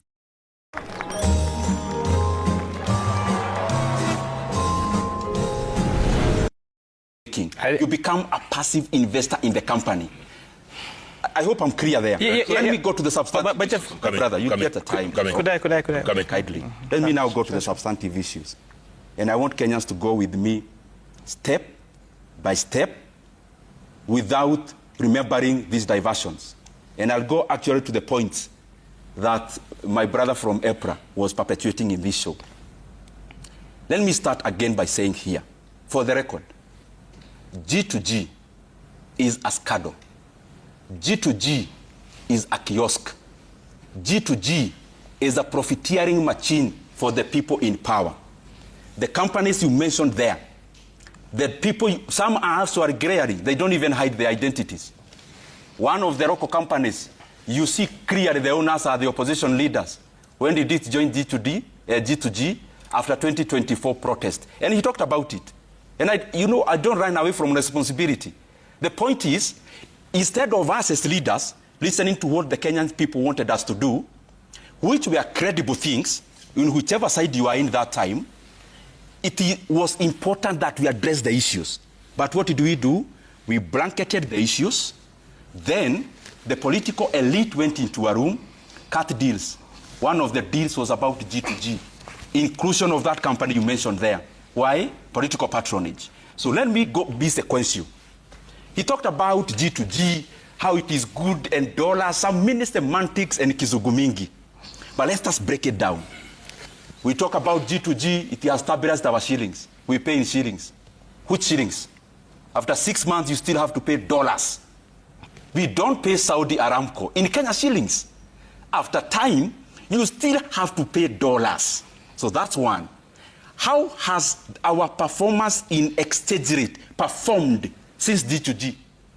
When we never had G2G, the Kenya shillings to USD was 118, maximum 120. Now after G2G, it is at 130. So which is better? When we never had G2G, euro to Kenya shillings was 116. It is now over 150. Which is better? The Great Britain pound was around 136 Kenya shillings to 1 GPB. Now, oscillating around 170 to 174. So that is hogwash all around exchange rate. Let's now come to the other issue in terms of G2G. Any arrangement you do as government, your clients are the people of Kenya. The clients of leadership should always be the people. Propagating what is good for the people is fulfilling your mandate as a leader. How do you fulfill that mandate in the oil sector? It is by making sure that the people you are leading are paying less for the same oil. Let's now distinguish Kenya when there was G2G, when there was not G2G, and when there is now profiteering out of G2G. The fuel, the barrel of oil globally, when there was no G2G, was $115 per barrel. How much were we paying at the pump? 160 for petrol, 140 for diesel. That is 2022, zero G2G, zero political patronage, zero scam. After the scam of G2G, the oil per barrel is now 98. Today, how much are Kenyans paying in the pump? 206. Remove first of all the communication there for consistency. We use what was there before. Kenyans are paying 206 for diesel, 206 for petrol. So what is better? It means the margin that is there between what was and what is, there are people feasting on it. Those are the owners of G2G. Let me tell you about something else. I wrote some of these things that were being propagated here. Pure propaganda. I was almost laughing, Jeff, that some countries have come to Kenya to benchmark on G2G. And one of the countries that were mentioned by a senior government official on this bench is Burundi. So a country called Burundi, which actually have the capacity in terms of ports, are selling their oil cheaper than Kenya, and people are here taking advantage of misinforming Kenyans that a country came to run to Kenya about G2G, a country that their oil currently and fuel in their own country is cheaper than Kenya. What an oxymoron is that? The last one, but there are many things we can say. G2G. It's called government to government. So who is government in the side of Kenya? Call it G to something else. You have enumerated ADNOC, Saudi Aramco. On their side, they are owned by government of Saudi Arabia and UAE, respectively.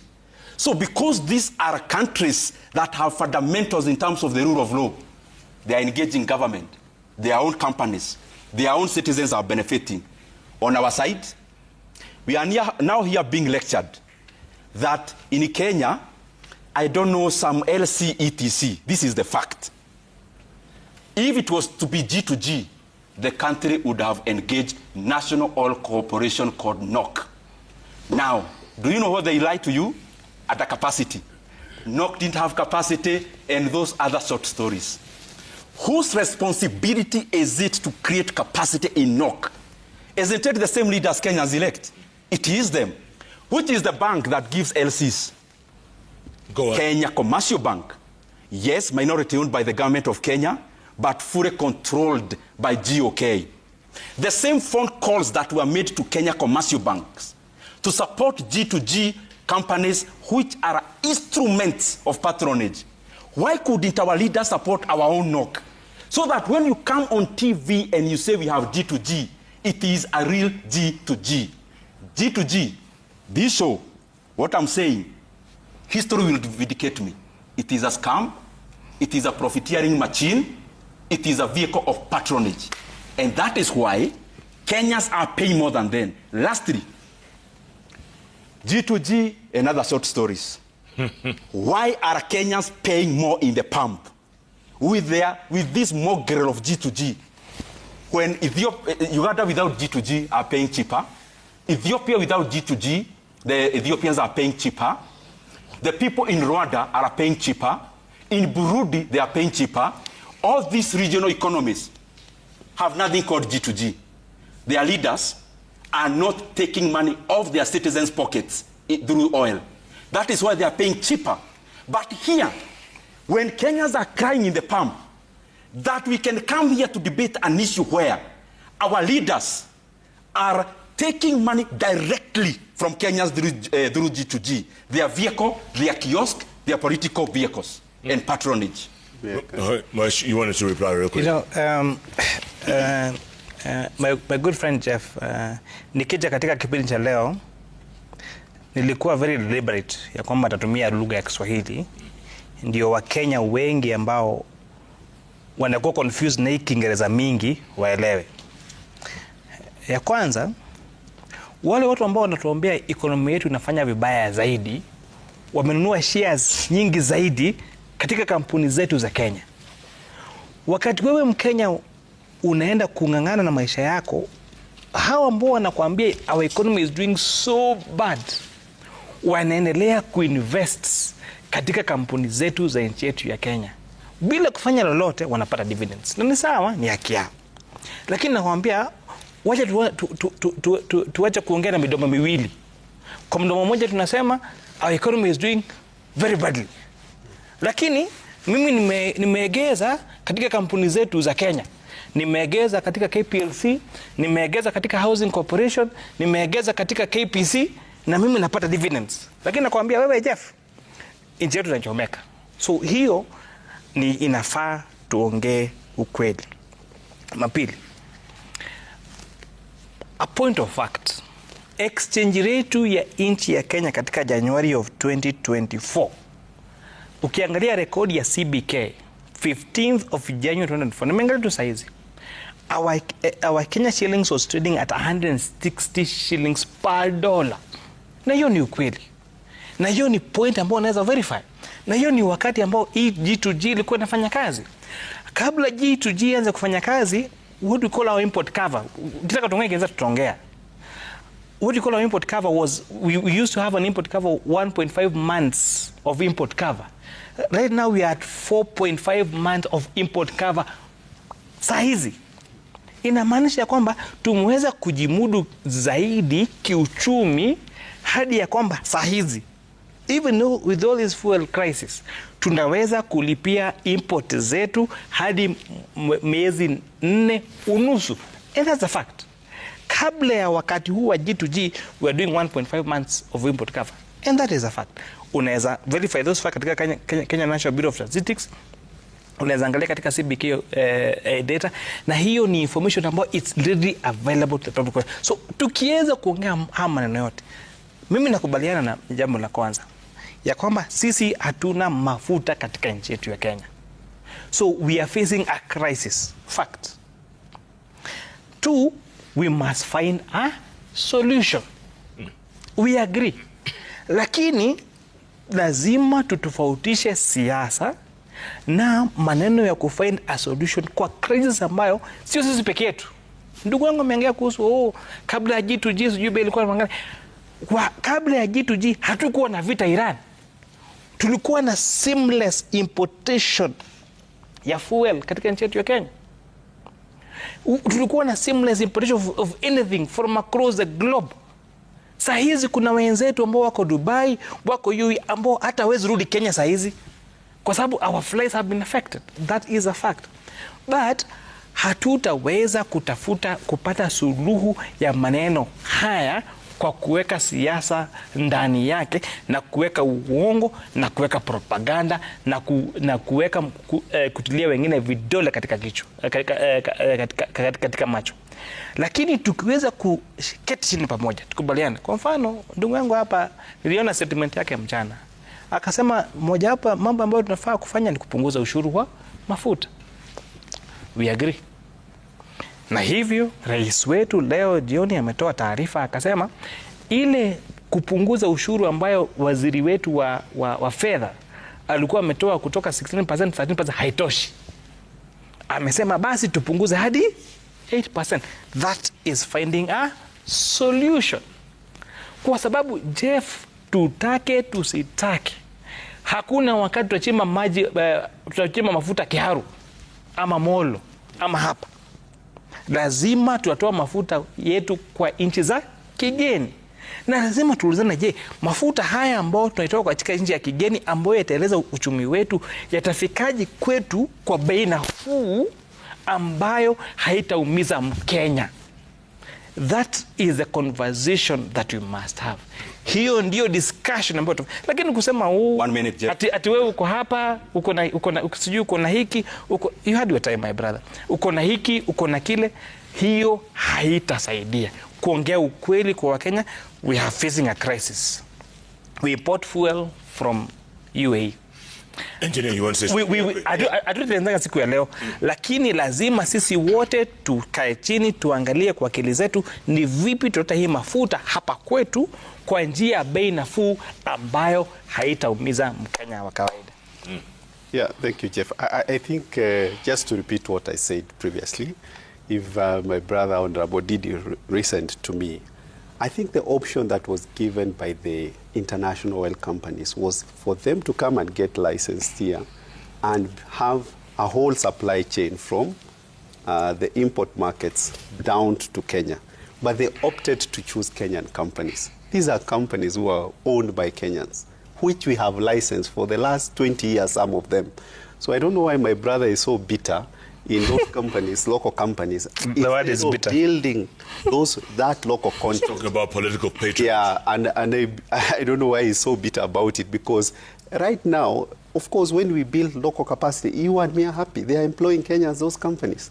And they are able to deliver these cargoes from the international partners. I think the other issue he mentioned was about one bank, which is KCB, which basically we have to thank because they carried us through this process. I think no bank was willing to take the risk apart from KCB. And I think they are the ones who started the process and set the systems. We have to thank them very well. But of course, just to add that in addition to KCB, we have 6 other banks now currently supporting this G2G process. So this story of they were coerced or not, now I don't know where my brother has gotten it from. Okay. Right of response, man, to government against Kenyans. Keep it short, keep it short. Yes, man. So one. Kwanza ni companies. Yeye ni mbunge wa UDA kwanza. What coincidence? So tuko the same coalition. It's good that we sawa. Local companies.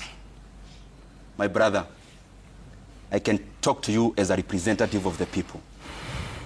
There is a mistake some people make. Gross mistake. Technocrats and also some of us as elected leaders. Taking Kenyans for granted.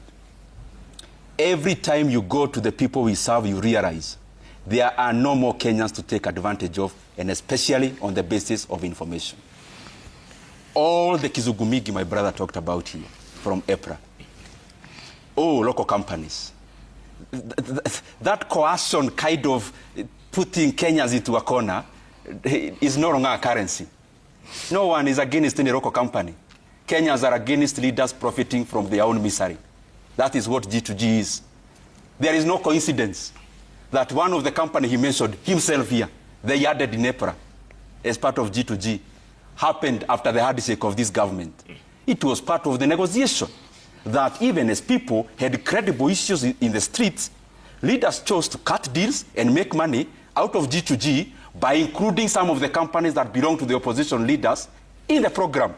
It is bare for Kenyans to see. Let me now go back to the issues very fast as they were put forward by my brother here, Mheshimiwa Kimani. And I'm going back again because I see him being sent a text. They say this Come on, no. Let me tell you, my brother. Come on. If in your cabal you are looking for people to intimidate out of investing in Kenya, you are in the wrong forum. Come on. We will continue to be patriotic. Come on. Invest in Kenya as a leader. That is the badge of patriotism. And will not hide under proxies and nominee accounts. And I will continue talking about investing in our capital markets to Kenyans every time I get a chance. Now, the second thing,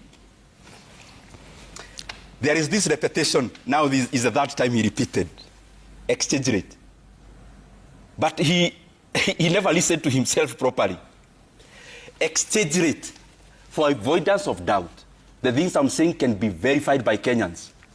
exchange rate, Kenya's shillings was stronger during the day of elections in 2022 and during the day of swearing in I sent 1st of January 2024. 1st of January 2024. No, 1st of January 2024. At 118 and 120 respectively. 1st of January 2024. Now, my brother here now comes and says, oh, the Kenya shilling starts 160 in January of 2024. Yes. So I think he's forget. You know, sometimes these lies you need to also confirm that they are saying. That the person who also sending you the lies on the phone should tell you, it is not Uhuru Kenyatta who was president in 2024. It is this government that was in power in 2024. So the same gimmick they are playing here, that even now Citizen TV is running diesel drops and petrol drops, which is not true. They have gone up from yesterday. It is the same kind of fallacy. Well, we'll find out. That exchange rate has been strengthened. 13 minutes. Strengthened from where? Strengthened after the same government reached it at 160 greenback to Kenya shillings. So you want us to clap for you for weakening the shilling to 160 and then bringing it at 130, which is still weaker than the base of 2022. Very lastly.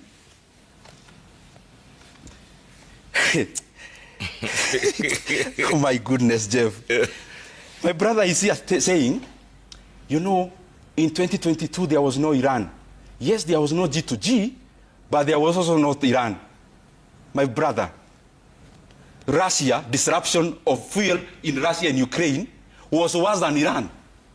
That is why the global oil prices in 2022 across all markets, Brent, crude oil, all manner of crude oil in the world, sweet, bitter, all of them, they were higher in 2022 than in 2026. Because the Russia disruption was worse than the Iranian disruption. Okay. There was no G2G in 2022. Barrel of oil touched $115 per barrel. But in Kenya, we were paying $160 to petrol and $140 to diesel. Now we have Iran, a less crisis than Russia. The global oil prices, 98 today, dollars per barrel. How much are we paying in the pump? 206, 206, respectively. That is petrol and diesel. My friends, please respect Kenyans. All right, we've got a lot of feedback. Plenty of feedback. We're going to talk about. Before you got a chance to respond. Feedback so first. The first one from Madi says, doesn't cutting or suspending excise duty remove a straight per litre amount? This is often more powerful in a crisis because it directly lowers the base before VAT is applied, and it's not tied to volatile global prices. Next, Jomo says, this is monumental surrender to the will of the people that EPRA had to yield to reducing the oil prices a day after, the hike. By the way, to whose credit, the president or IPRA? Is Kimani holding brief for IPRA or the president? Samuel says, the president, William Ruto, is finally giving the Kenyan hustler room to breathe. Kenya shillings 10 and 21 cents drop in diesel is massive win for every border rider, trucker and matatu owner. This 8% VAT reduction is the listening president in action.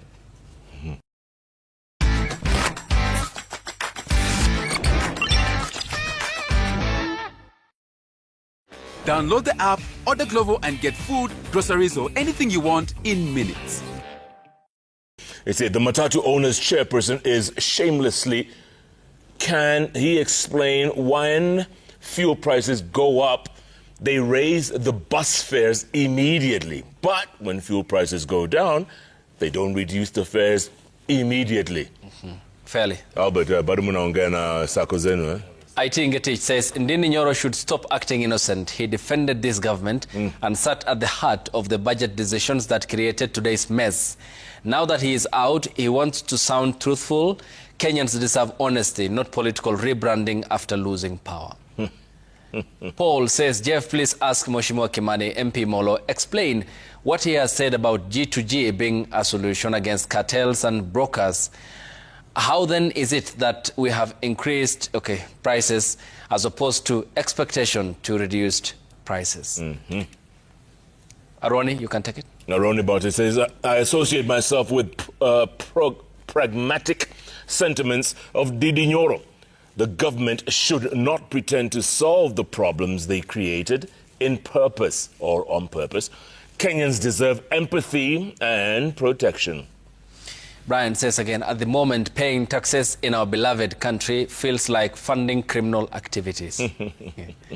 It says, the Strait of Hormuz is a strategic choke point that carries roughly 20% of the world's global daily operational oil supply. Kenya relying on 100% import of petroleum products with the US blockade. If the strait does not open, our economy might go to a recession. MC, Ms. Kajuju says, you can take it. Mtu ambie Kimani Kuria hayuko news za saa moja, si lazima atumie Kiswahili sanifu. He thinks this is Citizen Nipashe. Ak says, please ask Engineer Kinyua why they had to cancel the Oryx import deal, and could the president have reduced the VAT from 13 to 8 from a possible payment of 3.2 billion shillings after cancelling the deal? Engineer, you cancelled the Oryx import deal. Why? Thank you, Jeff. Well, from what you've been reading in the news, of course, looking at the G2G protocols and procedures, the way the cargo for Oryx and the one for One Petroleum were being brought into the country, it had not gone through the process of the G2G procedures, and that's why when that cargo for One Petroleum came at a higher price, an affirmative action had to be taken so that the consumers are not exposed to the high price.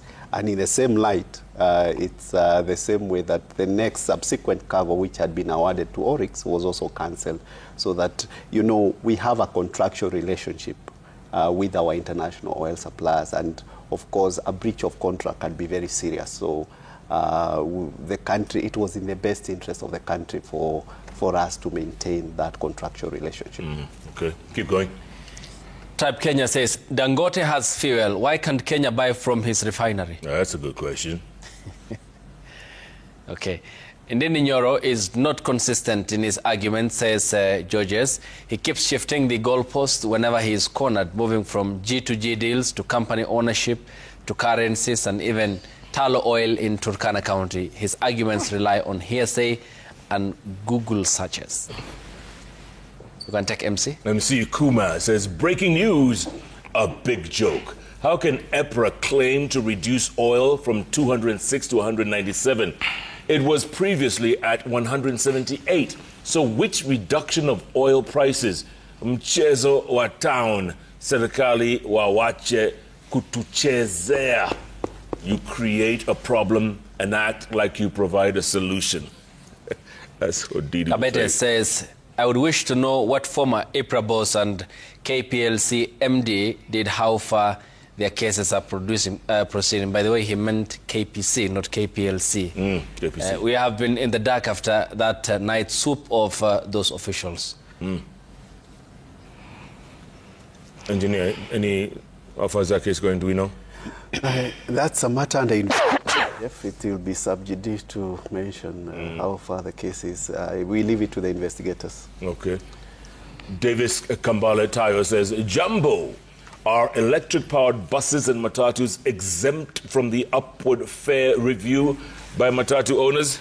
Albert, still electric. Electricity will go still up because of the issue of the fuel. Okay. Okay. But not commensurate to SMS. More green. There's an SMS says, in 2002, the subsidy program was still active, and the average USD Kenya exchange rate was ranging between 113 and 123 Kenya shillings. Comparing current fuel prices to 2022 prices is erroneous. Kidi Mwaga says, Kimani, the finance chair, is dangerous debater. No big English words, just facts on facts. Even debates in Swahili. When the Kiharu guy, he means Honorable Ndindi Nyoro, is killing us with English. Waidaina Lex says, PSV man has a point. If taxes charged on fuel, 46%, was used prudently for its intended purpose, there would be no potholes anywhere in Kenya. All roads would be tarmacked, and PSVs wouldn't incur as much as they do for mechanical repairs. Okay. Next, continues. Oh, properly marked and well-lit roads reduce risk of accidents. Most of the tax, however, is being gobbled up by this corrupt regime. The appalling state of our roads today is all the evidence you need. The VAT, excise duty, road maintenance levy, etc., etc., etc. Where is it going? Salim says Ndindi Nyoro is just making noise, no factual message. He is raising oil is a global crisis, to which he has admitted. William says, tell the Matatu chair to stop playing politics. The prices went up yesterday and today they hiked the fares. So if the price has gone down, then they should bring fares down too. Kenneth Kuboka says, why can't the government copy Uhuru Kenyatta in crisis by increasing Kenyans' disposable income, by reducing VAT, pay as you earn, remove housing levy and stop taxing gross salary and allowances? James from Nakuru County says, Honorable Ndindi Nyoro's enthusiasm is respected, but his argument falls short because it overlooks key facts and the broader context. In contrast, Honorable Kuria Kimani's perspective is grounded in evidence and offers a more realistic approach to solving the fuel crisis. Solomon Okechis, you can proceed. Says, what happened to our oil, which was discovered in Turkana some time back? We thought, after the discovery, the cost of oil locally will go down by half. Never happened. Okay, Mukhtar Khalif, this is from my home county. Wajir. Value-added taxes is charged on top of other taxes, which means tax on tax. It seems the whole anomaly lies with Parliament, who cannot regulate high tax effects. That's why, or which constitutes blame the MPs for not endeavoring to lower taxes. All right, so much feedback, folks. Thanks so much for that. Gentlemen, it's exactly 2 minutes before I go to my petrol station to see if those prices have gone down. Let's get some final thoughts. I'm going to start with you, Albert Karakacha. Yes. Final thoughts going forward. Okay. Talk to your people. Okay, going forward, we will consult on the issue of the prices, and then from there we will see what we can be able to do, but not today. Because tomorrow somebody may go to court and say that why did the president go that direction without consulting the parliament? So we will consult more, and then from there we will come back to the common mwananchi. But you reduce prices. Do we look forward to lower fares? We will do it, but we still need more from the government, because we've talked about potholes. Somebody has talked about potholes. So we still need more, because our vehicles are suffering down there. Engineer Edwin Kinyo, final thoughts. Jeff, in terms, we will continue as a government to basically look at the welfare of Wananchi in terms of the cost of fuel, and of course ensuring that the procedures that we have for importation are well respected within the contracts that we have, because as I said earlier, our freights and premiums are fixed, and that is basically shielding us from higher costs, almost 3 or 4 times the cost Mwananchi would have paid if we were not into this kind of arrangement with our international suppliers. And I believe that will assure security of supply for the country, assure good quality fuel, and also assure that the price, even if the global international prices have gone up, it will not have that steep climb as it should have had if we didn't have the government-to-government arrangement. But of course, we'll continue consulting all stakeholders, including our legislators. If it's matters to do with tax, if it's matters to do with policy, we'll work as one government to ensure that at least Mwananchi is shielded from the effects of this crisis. Thank you. And we're going to maintain that 8% now. We're going to stay there. Yeah, that's the law that is there. So unless the law is changed, that we will maintain until such a time that the law is changed. Chairman Kuria Kimani. Thank you very much, Jeff. And I'm very happy for the discussion. We are not running away from the fact that we are facing a crisis. And we must all together look for a solution to this crisis. I know things we're saying, one of the solutions is to reduce VAT from 16% to 8%. And that will significantly reduce the net effect of the reduction in, of the increase of what would have been the increase in price of in our fuel pumps. And just to give an example, Jeff, if you compare what has the spillover effect of increase in price because of this crisis, Nigeria has increased the price of fuel from between 19% and 34%. South Africa, our largest economy, has increased their price by around 18%. So our increase so far has been around 16.1%. The owner of this war, the United States of America, has increased their pump price by 44%. So in terms of our increase in fuel price, in terms of what mechanism the government has done, we are still lower than what our peers and our big boys have done. Let me reiterate. The price in the US has increased by 44%. Nigeria is between 19 and 34%, depending on whether you think gasoline or petrol.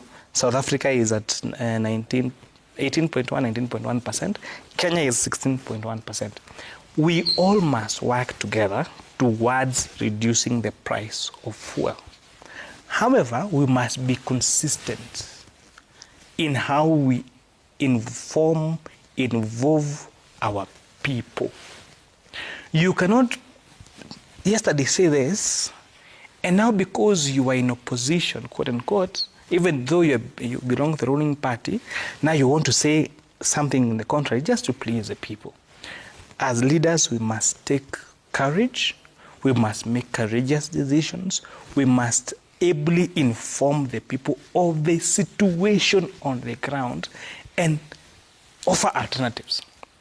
Lakini Jeff, hii mambo ya kupigia kelele, Kiingereza mingi, haitasaidia kubadilisha maisha ya Wakenya. Tukubaliane, mafuta si yetu. Mafuta inatoka UAE. Basi ni njia gani tutafanya sisi kama Wakenya kupunguza hiyo bei ya mafuta? Tukubaliane, alternative moja, reduce VAT. Na kumekubaliana.